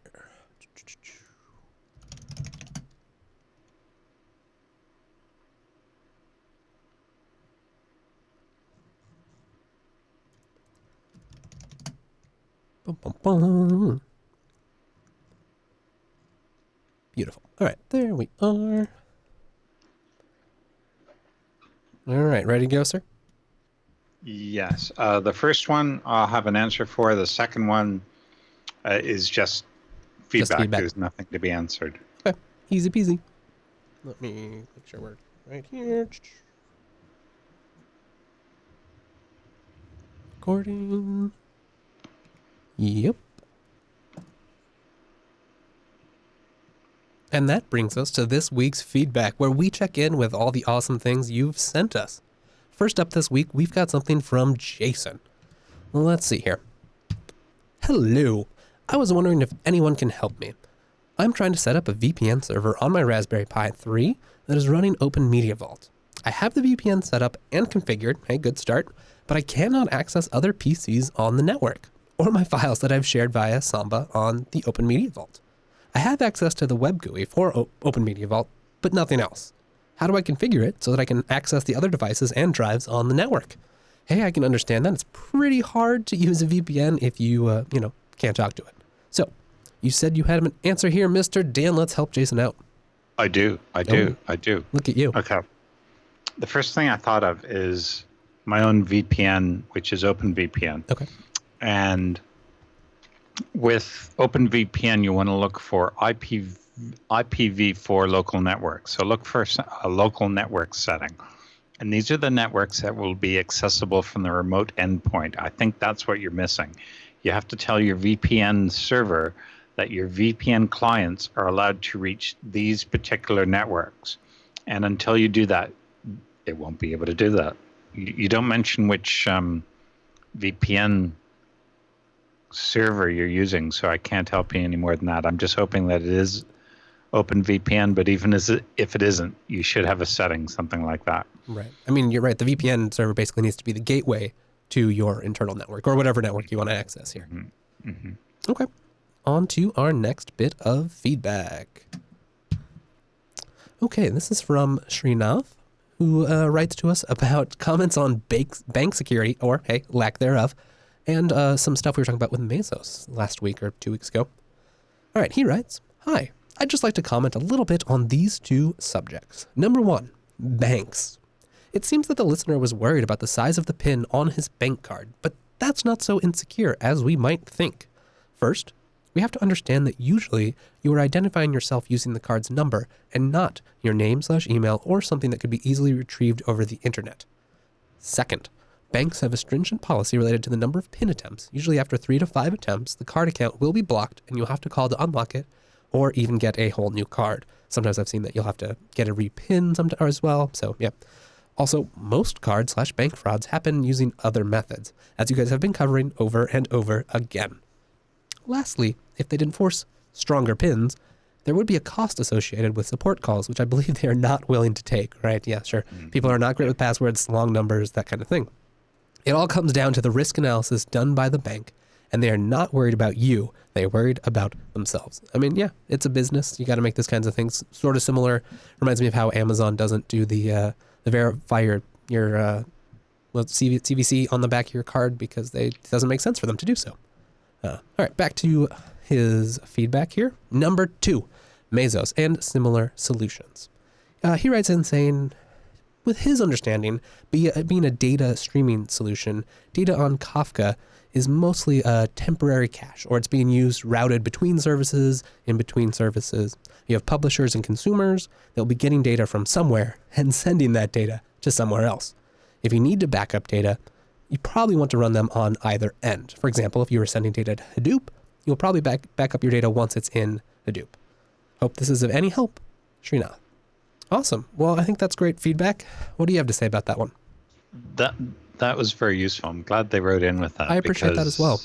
It's good to get the listeners' impression of how things work. That's why we love the TechSnap community. And you mentioning Amazon not requiring you to enter in the 3 digits from the back of your card. Some places don't even bother you to sign the credit card receipt if it's under a certain amount. And yeah, they don't worry about it. And you can walk into an Apple store, pay for something using your phone, and then walk back out. Yeah, exactly. You don't have to talk to anyone. Don't have to talk to anyone. Just pick it up, walk it out. Yeah. Staff policy is that you don't confront someone walking out with product. Oh, interesting.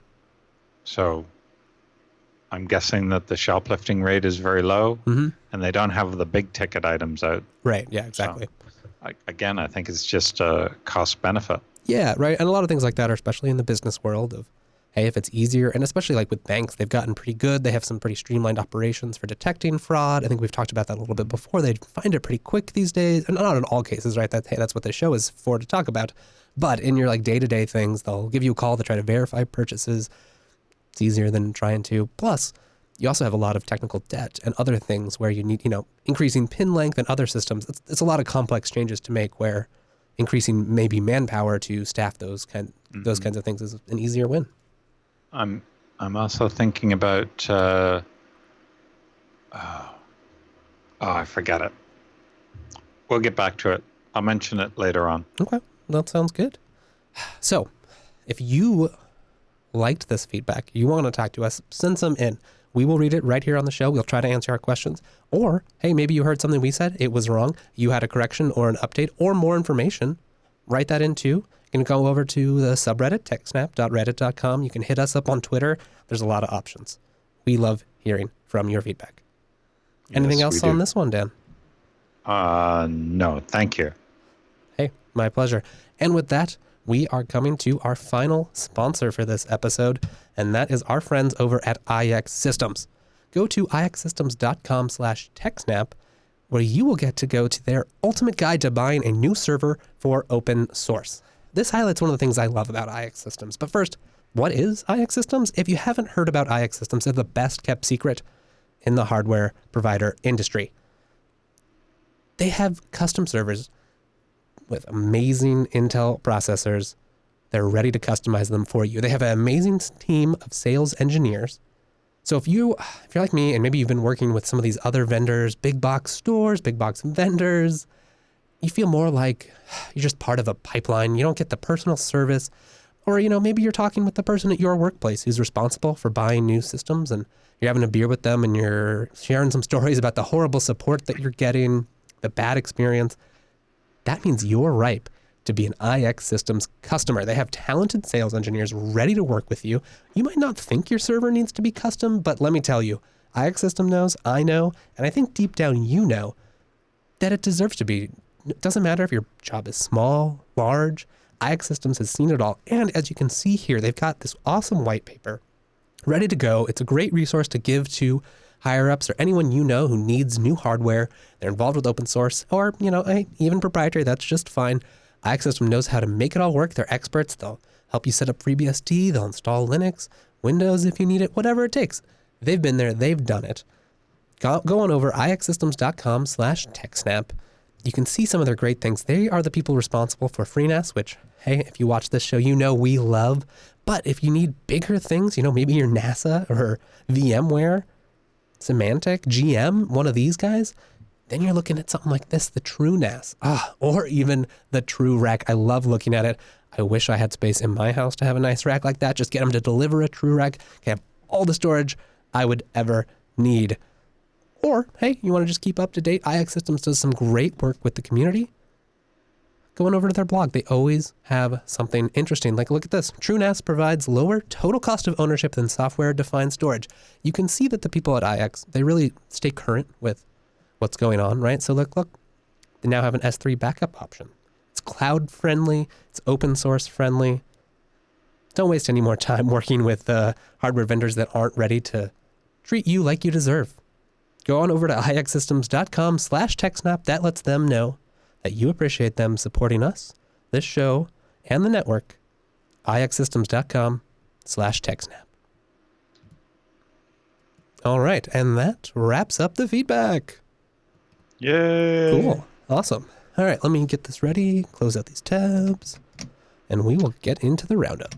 And for the channel, I have 2 IX Systems boxes. One is running the current Freshports website. Nice. And the other one will be running the new Freshports website. Not that the website is changing, it's just moving. It's going from one server to another. Will it be a nicer nicer server? It's running on 10-year-old hardware at the moment. That's awesome. And if you ever feel like chiming in, you're welcome to comment on how awesome IX is. Because that's just the kind of thing we like.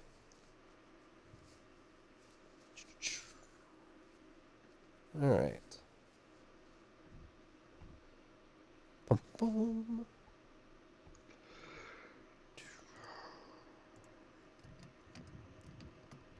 Got these up.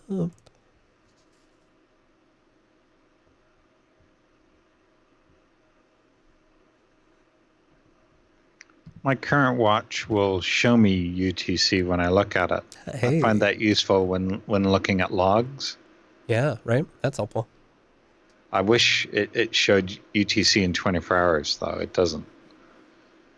That's lame. Oh, no, it does. It says 104 at the moment. Prefer- It's definitely 0104, but I wish it was 0104, not 104. Yeah. Unambiguous. I definitely prefer the unambiguous 24-hour clock. Why not, right?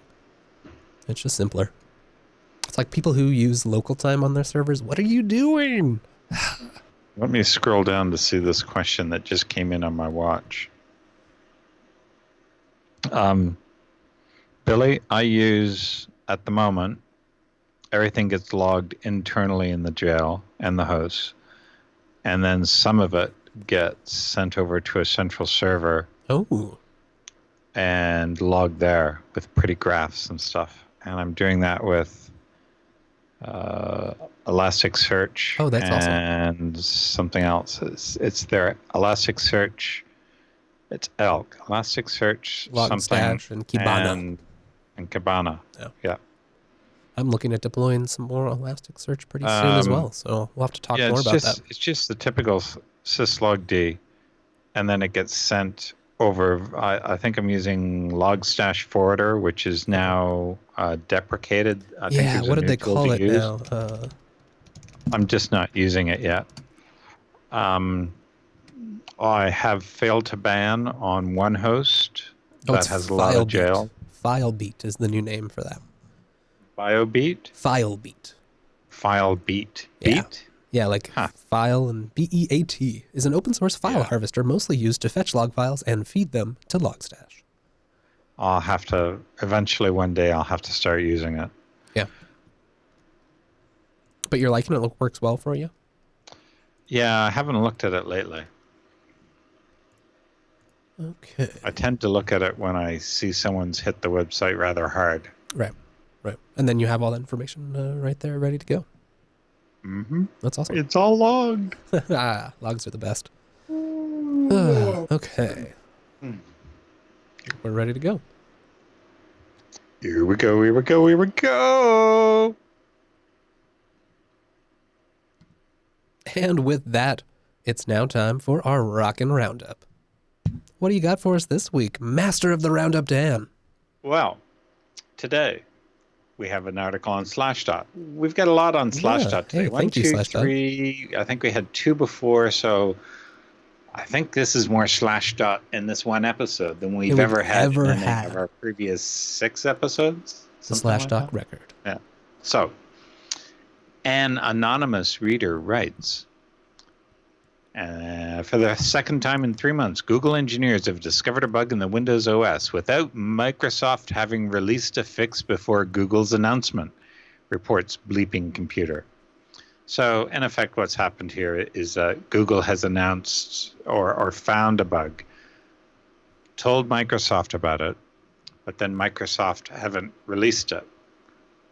But then Google said, oh, well, the 90 days is up, so we're going to have to disclose it to the public. But that leads us into our next Roundup post. Microsoft delays February patch Tuesday indefinitely. Whoa. Indefinitely, huh? Microsoft today announced that it had to delay its February patch Tuesday due to issues with a particular patch. This was also supposed to be the first patch Tuesday using a new format, which led some to believe that even Microsoft had issues understanding how the new format is exactly going to work, with no more simple bulletin summary and patches being released as large monolithic updates. So there's speculation that the importance of this patch, because there's in the wild 0-day flaw in Samba. Right. But it's maybe they're just having trouble. I say, okay, sorry, we got to delay this because it's good to have the patches out there, but it's better to get them out there properly than have a cluster muck-up. Right. And the last thing you want is kind of to have that negative reinforcement of like, oh, yeah, you patched this thing and it broke my stuff, and now I'm wary about applying patches. And that just breeds bad things right away. Ugh. Yep. Okay, so back to the Roundup. How to run a rogue government Twitter account with an anonymous email address and a burner phone. Interesting. So this caught my attention because it's very similar to an earlier story we did on how to run a Twitter account as an activist. So this is very similar, and some of the information they give here is we covered before. Use Tor, use SIGINT, get a burner phone. They claim you can create a Twitter account anonymously, and they go through the bit about, make sure you go through Tor. Okay. Yep. So the people that were interested in that first post about being an activist on Twitter will be very interested in this, because it's written by a different person, but it's a different point of view, and it goes over some of the same points, but it's always good to hear the same points expressed differently, because you might get more information. So if you are thinking about doing this, even if it's not as a government, a rogue government Twitter account, it's useful to anyone that wants to be anonymous on Twitter. Right, as you said, like this is a use case where someone really has to take those things seriously. So it's a great working case example of how to do this, things to consider, how to keep yourself safe. Yep. Interesting point in the second paragraph. Anonymous speech is firmly protected by the First Amendment, and the Supreme Court and its history in the U.S. dates to the Federalist Papers, written in 1787 and 1788 under the pseudonym Publius by 3 of the founding fathers. So basically, anonymous speech has been around for a long time in the U.S. Yep. And there's no reason why it should not be allowed to continue. Yeah. And while we keep working hard to make these interconnected social networks and more things that'll, hey, you can log in everywhere with your Google identity. I think we forget about that in our day-to-day lives, but you're right. It is very important, especially if we're going to protect, the Fourth Estate and other similar things. We need people to be able to have honest comments and protect their identity. I agree. Ooh, okay. So in that same kind of vein, RSA conference attendees get hacked. Yikes. That's kind of the last thing you might expect at an RSA conference. Yes. So the RSA conference is perhaps the world's largest security event, but that doesn't mean that it's necessarily a secure event, reports the eSecurity Planet. It's really bad. Yeah, wow. Scanning the conference floor revealed rogue access points posing as known and trusted networks, according to security testing vendor Pony Express. Just because they're there doesn't mean people are using them. They're just there. I mean, anyone can do them. Yeah, exactly. But they say, what's worse, several attendees fell for these dummy Wi-Fi services that spoof well-known brands like Starbucks. The company also found a number of access points using outdated web encryption. So much for security pros. No. Oh, jeez. At least 2 people stayed connected to a rogue network for more than a day. Doesn't mean they didn't know what they were doing. Sure, right. They might have been investigating that network. That's true. So I don't put much weight into what they're saying here because right. You didn't contact the people and find out what's going on. And this might be exactly the place where people would be doing that, would be, hey, I want to investigate, will people fall for this? Or just investigate the people around you on the spectrum. Yeah, I don't think there's a lot of substance in this. Okay, so this next story kind of caught my eye. Mm-hmm. Why buying used cars? Hey, I'll admit it right now, I've bought used cars before. Could put your safety at risk. Yep. Why? Well, it's a certain type of car. It's not all cars. It's a potential for a safety risk. So a lot of smarter cars, the manufacturers create an app and you can access your car through the app on your phone. Say, unlock the car, find out where it is. Kind of the modern day, like instead of the little car badge you have, a beep it, you can do it all from your phone. Yep. So what this guy, who happens to be a security researcher, he sold his car and he still had the app on his phone, and he kept using it. He could find out where the car was. He could do anything he wanted to. I don't think he actually did anything. But the issue is that you sold the car, but someone else still has control of it. There's no sort of wiping of other people's access once you get control of the car. So there's no like car factory reset sort of mechanism. There's no factory reset of the centralized data. Wow. So wow. That definitely seems like a security risk. Now, I don't know if you can always always ask the car dealerships how mobile apps work and confirm any previous owners are no longer on the app, but have the car manufacturers thought about this and are they doing it? I'm not convinced. It's an interesting niche as to how you can get in, but yeah, no, I definitely agree. You'd think there should be at least some sort of like rekeying or repairing thing, or hey, reset, and then yes, I have to sign into the app again and type in this number or something. I can't believe that all car manufacturers have not thought about this. Yes. This is exactly the kind of thing that people who aren't keen on more technology in cars are exactly going to latch onto. You know, it's like, yeah, fine, you can do it, but should you? Have you thought about it? Do you know what you're doing? And things like this are like, no, we don't. Which is a shame because there's no reason that you know, I mean, there are some reasons. We talk about those reasons. But in theory, we should be able to get these benefits and do it in a way that can protect privacy and security. We're just not seeing it done that way. I wonder what Tesla does. Yeah. I know I've seen a couple things about those. I'll keep my eye out for that in the future. Okay. Well, with that, I think we have one more story in this week's roundup. Hostile subdomain takeover using Heroku/GitHub/desk and more. What does this mean? This is very particular.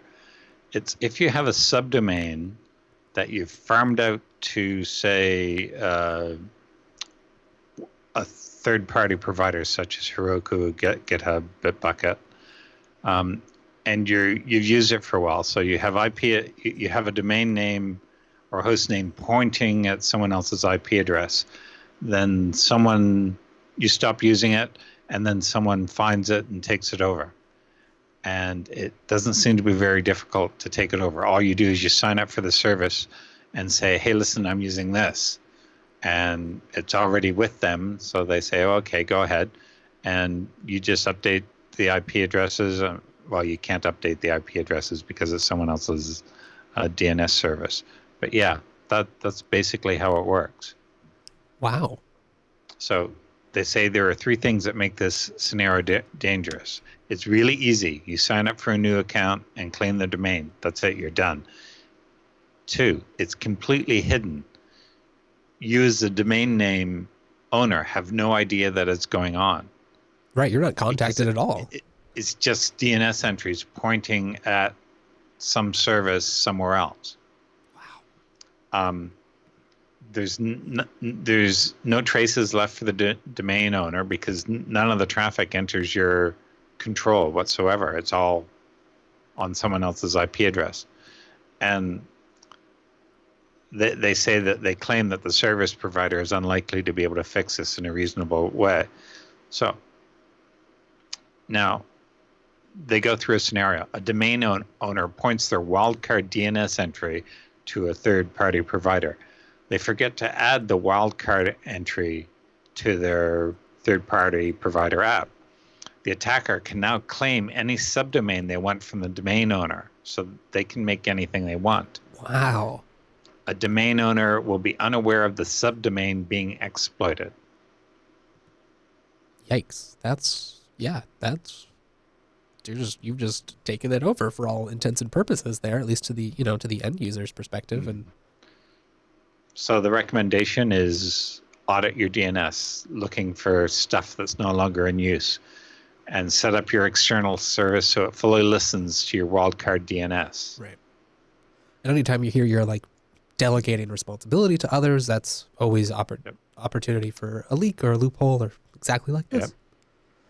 And we have now identified 100 plus different ways that you can be vulnerable to a domain takeover. Ooh. Now, of course, these people are trying to sell their domain monitoring service. Yeah, right. Well, of course. I guess so. But hey, I mean, keep that in mind. Maybe that's the right choice for you, right? If you don't have the chops to do this. It may be. It may be. Awesome. Well, I think that wraps up the roundup. Do you have anything else you'd like to add this week for our wonderful viewers? Nope. Nothing more. Okay. That's all. Awesome. Well, then with that, everyone, you'll have to stay tuned. Join us back next week. And this has been this week's episode of TechSnap. It was live streamed on February. Yes, it's February. February 21st, 2017. If you'd like to see more of this show, you can go check out the archives. Hey, or there's a ton of other awesome shows on the network. Go to jupiterbroadcasting.com. You can also go to jupiterbroadcasting.com/calendar, see when this show airs live and the rest of the great shows. If you'd like to talk to us more, hit us up. You can do that. I'm at Wes Payne on Twitter, and Dan is at TechSnapDan. We'll see you next week. All right, bye, everyone. There we go. Thanks for hanging out, everyone. This has been a fun show. Sorry it was a little shorter this week, but hey, it's just about 5:20, so not that bad. We're still playing with that. 126. Yeah. Hey, cool. Great. All right. So, Bang Suggest. Bang Suggest. Yes, I meant to say that in one of our breaks, and I completely All the forgot. Bang Suggests are from one person except for one. So you need to step it up, audience. But thank you, WW. I did not throw as many in any this time, but I will keep trying to do that. But really, audience, we need you. You are the ones who can make this happen. You can get great show titles that you'll want to see and that you'll want to download. So, let's do this. Billy, yeah, I think it might be a bit expensive on a $5 droplet.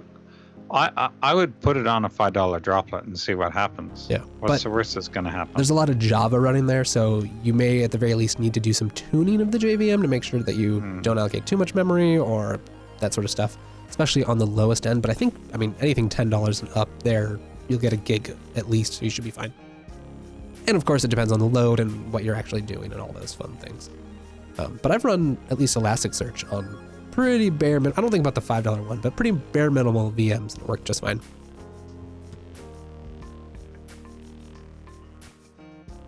Okay, pre-releasing 0 days. Billy, I used to run a little Nagios instance on a Microsoft Azure website, and that seemed to go okay. Yeah, Nagios is pretty big time. Pretty low key. It's just a compiled C program. All right, everyone go vote. Dan, think about what you like. I'm going to write up a tease here. Okay. I think I fixed everything in there, Rikai. All the plus signs are now lined up in the left-hand column.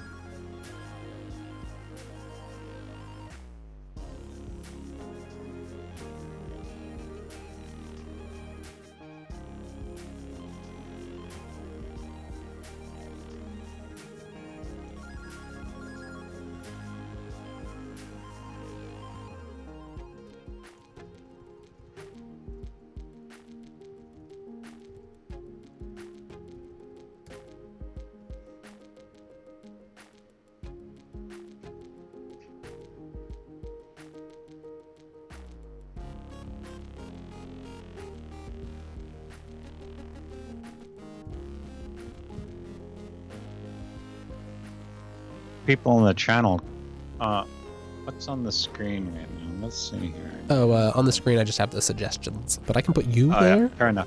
Put me on the screen. Hey, there we are. The beautiful day. See if anyone can read the name off the jacket in the background. I just noticed that.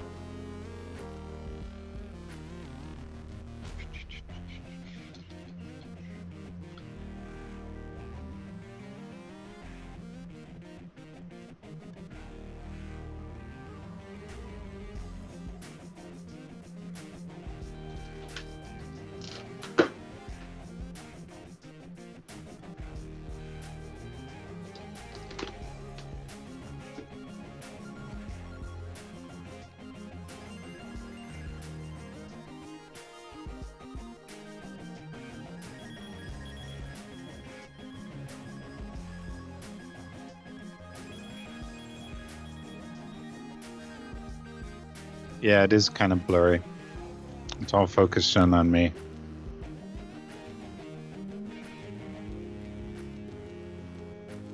No, it's not Abercrombie.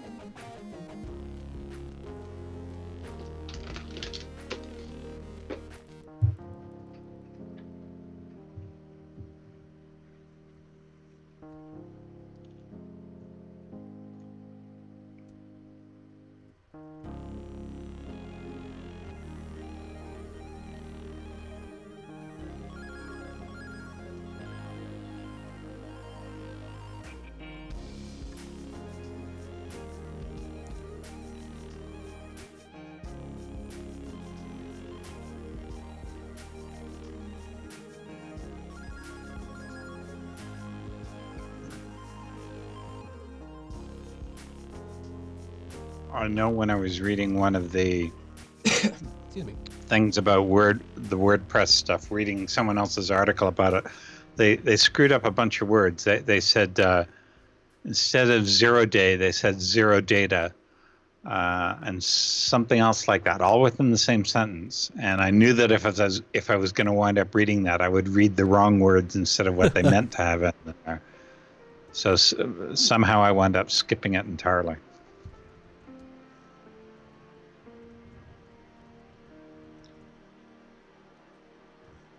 Billy, I wound up with 2 of those jackets. I noticed the second one last night. It was hanging in my closet when I had this one on.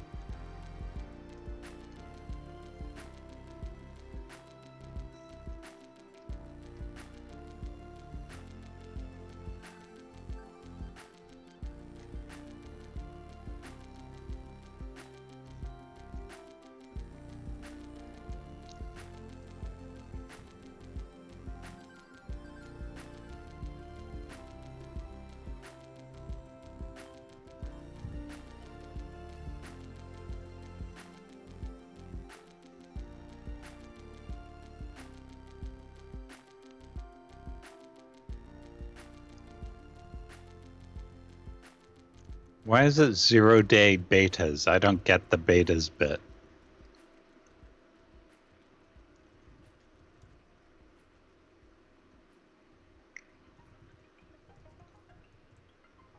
Thank you, Bank.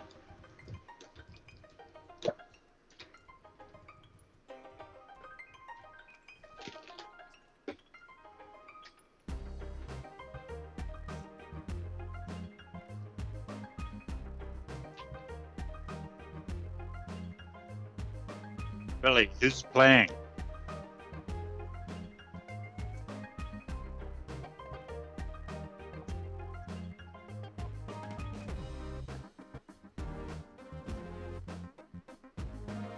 I'll be right backwards. Sounds good, sir.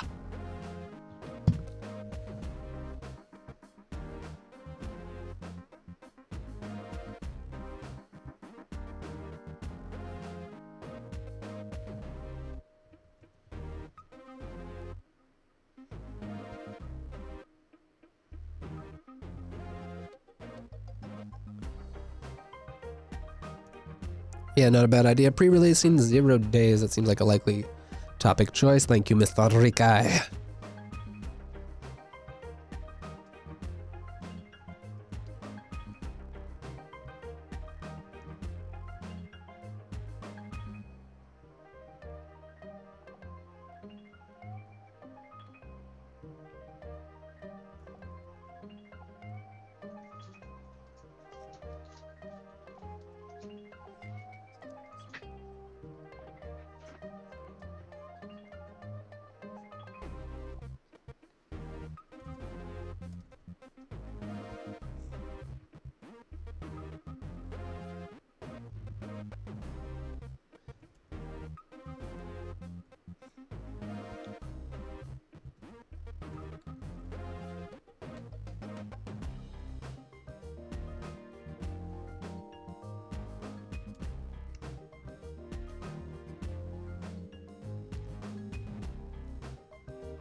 I do think Rikai has to have a microphone.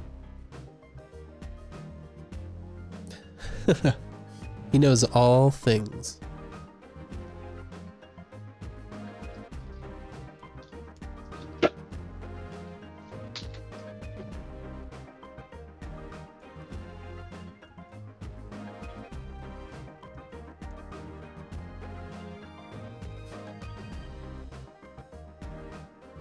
Anything in particular you want to say about that PC microphone story?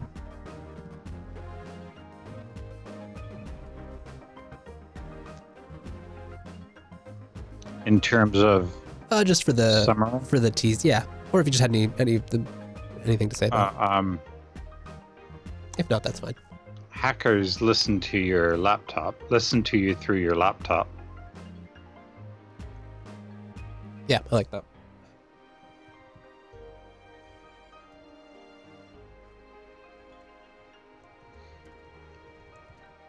There was some comment about the fact that they get in through a WordPress macro. It's not that they get in through a WordPress macro that's important. What's important is the sheer scope and the volume of the data that they collected, and the fact that it has to be a state actor that's doing this. That's the big deal. Yeah, totally. The well-funded, well-orchestrated.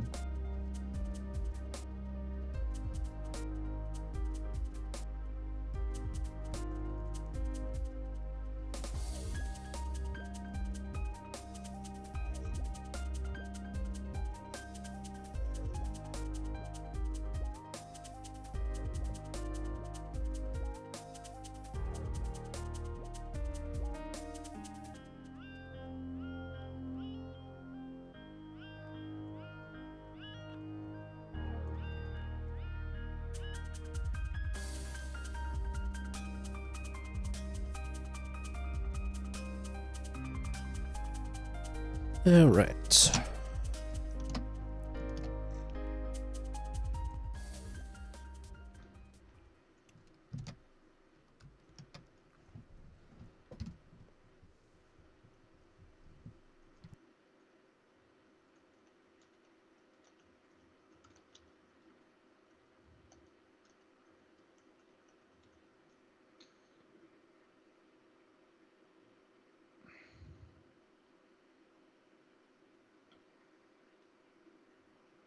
I think we have a winner now.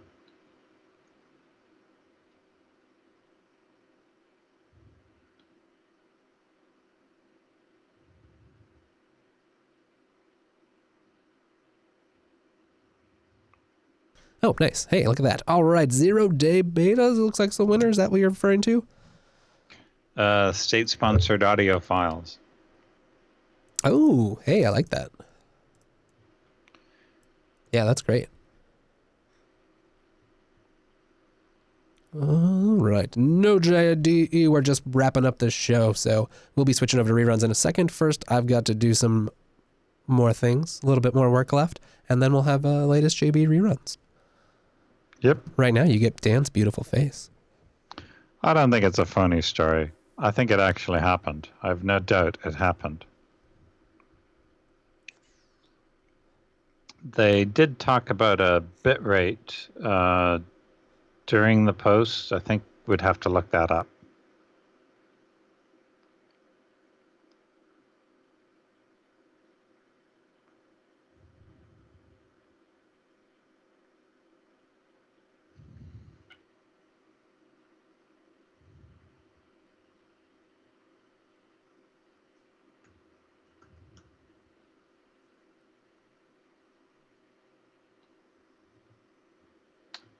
Let's look at the CPU.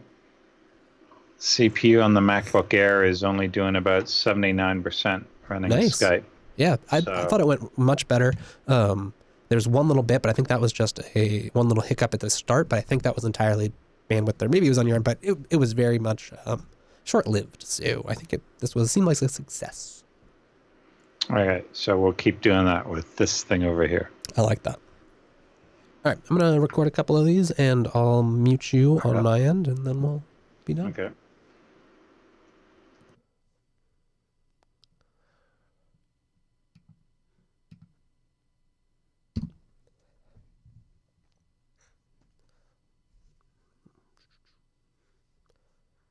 Coming up on this week's episode of TechSnap, we've got the details on the latest WordPress vulnerability, plus the surprising, or not so surprising, takeover of a cybersecurity firm's website.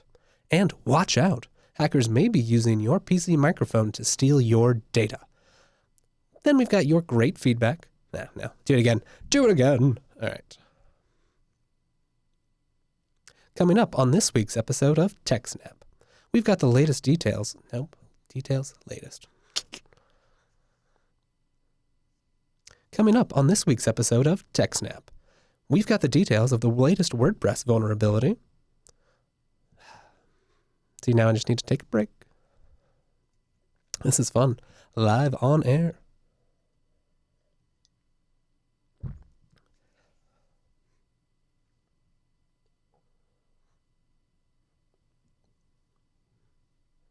Coming up on this week's episode of TechSnap, We've got the details of the latest WordPress vulnerability, the surprising or not so surprising takeover of a cybersecurity firm's website. And then, watch out, hackers may be using your PC microphone to steal your data. Then we've got your feedback, a rip-roaring roundup, and so much more on this week's episode of TechSnap. All right. Bring Dan back. All right, there we go. Guy. We need Is like that me? yeah, I think so. We need a beard signal. You need a beard? The Rikai signal, bat signal. But we'll call it the beard signal. Okay. So, let's see here. I guess I can stop recording. Look at that.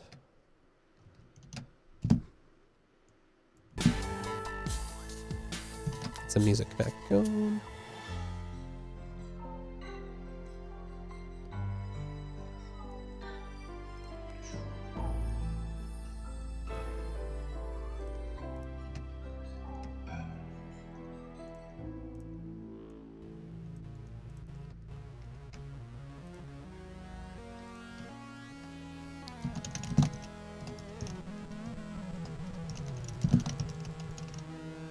Okay. Anything else we need this week? I don't think so. Nope. Cool.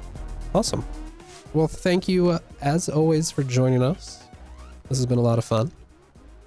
And until next week, I think. Yep. See you Awesome. here next week. See you Goodbye, later. everyone. Bye, chat room. Thanks for sticking with us. I will go get things switched over and or break the stream. Hey, we never know what's going to happen around here. Break it. Yeah. Break it. Break it real Break good. it. And we'll see you next week. And hey, Bye. don't forget to bang suggest all the time, every show. I need to say that more often. And go over to jupiterbroadcasting.com and watch our shows. See you guys. Bye.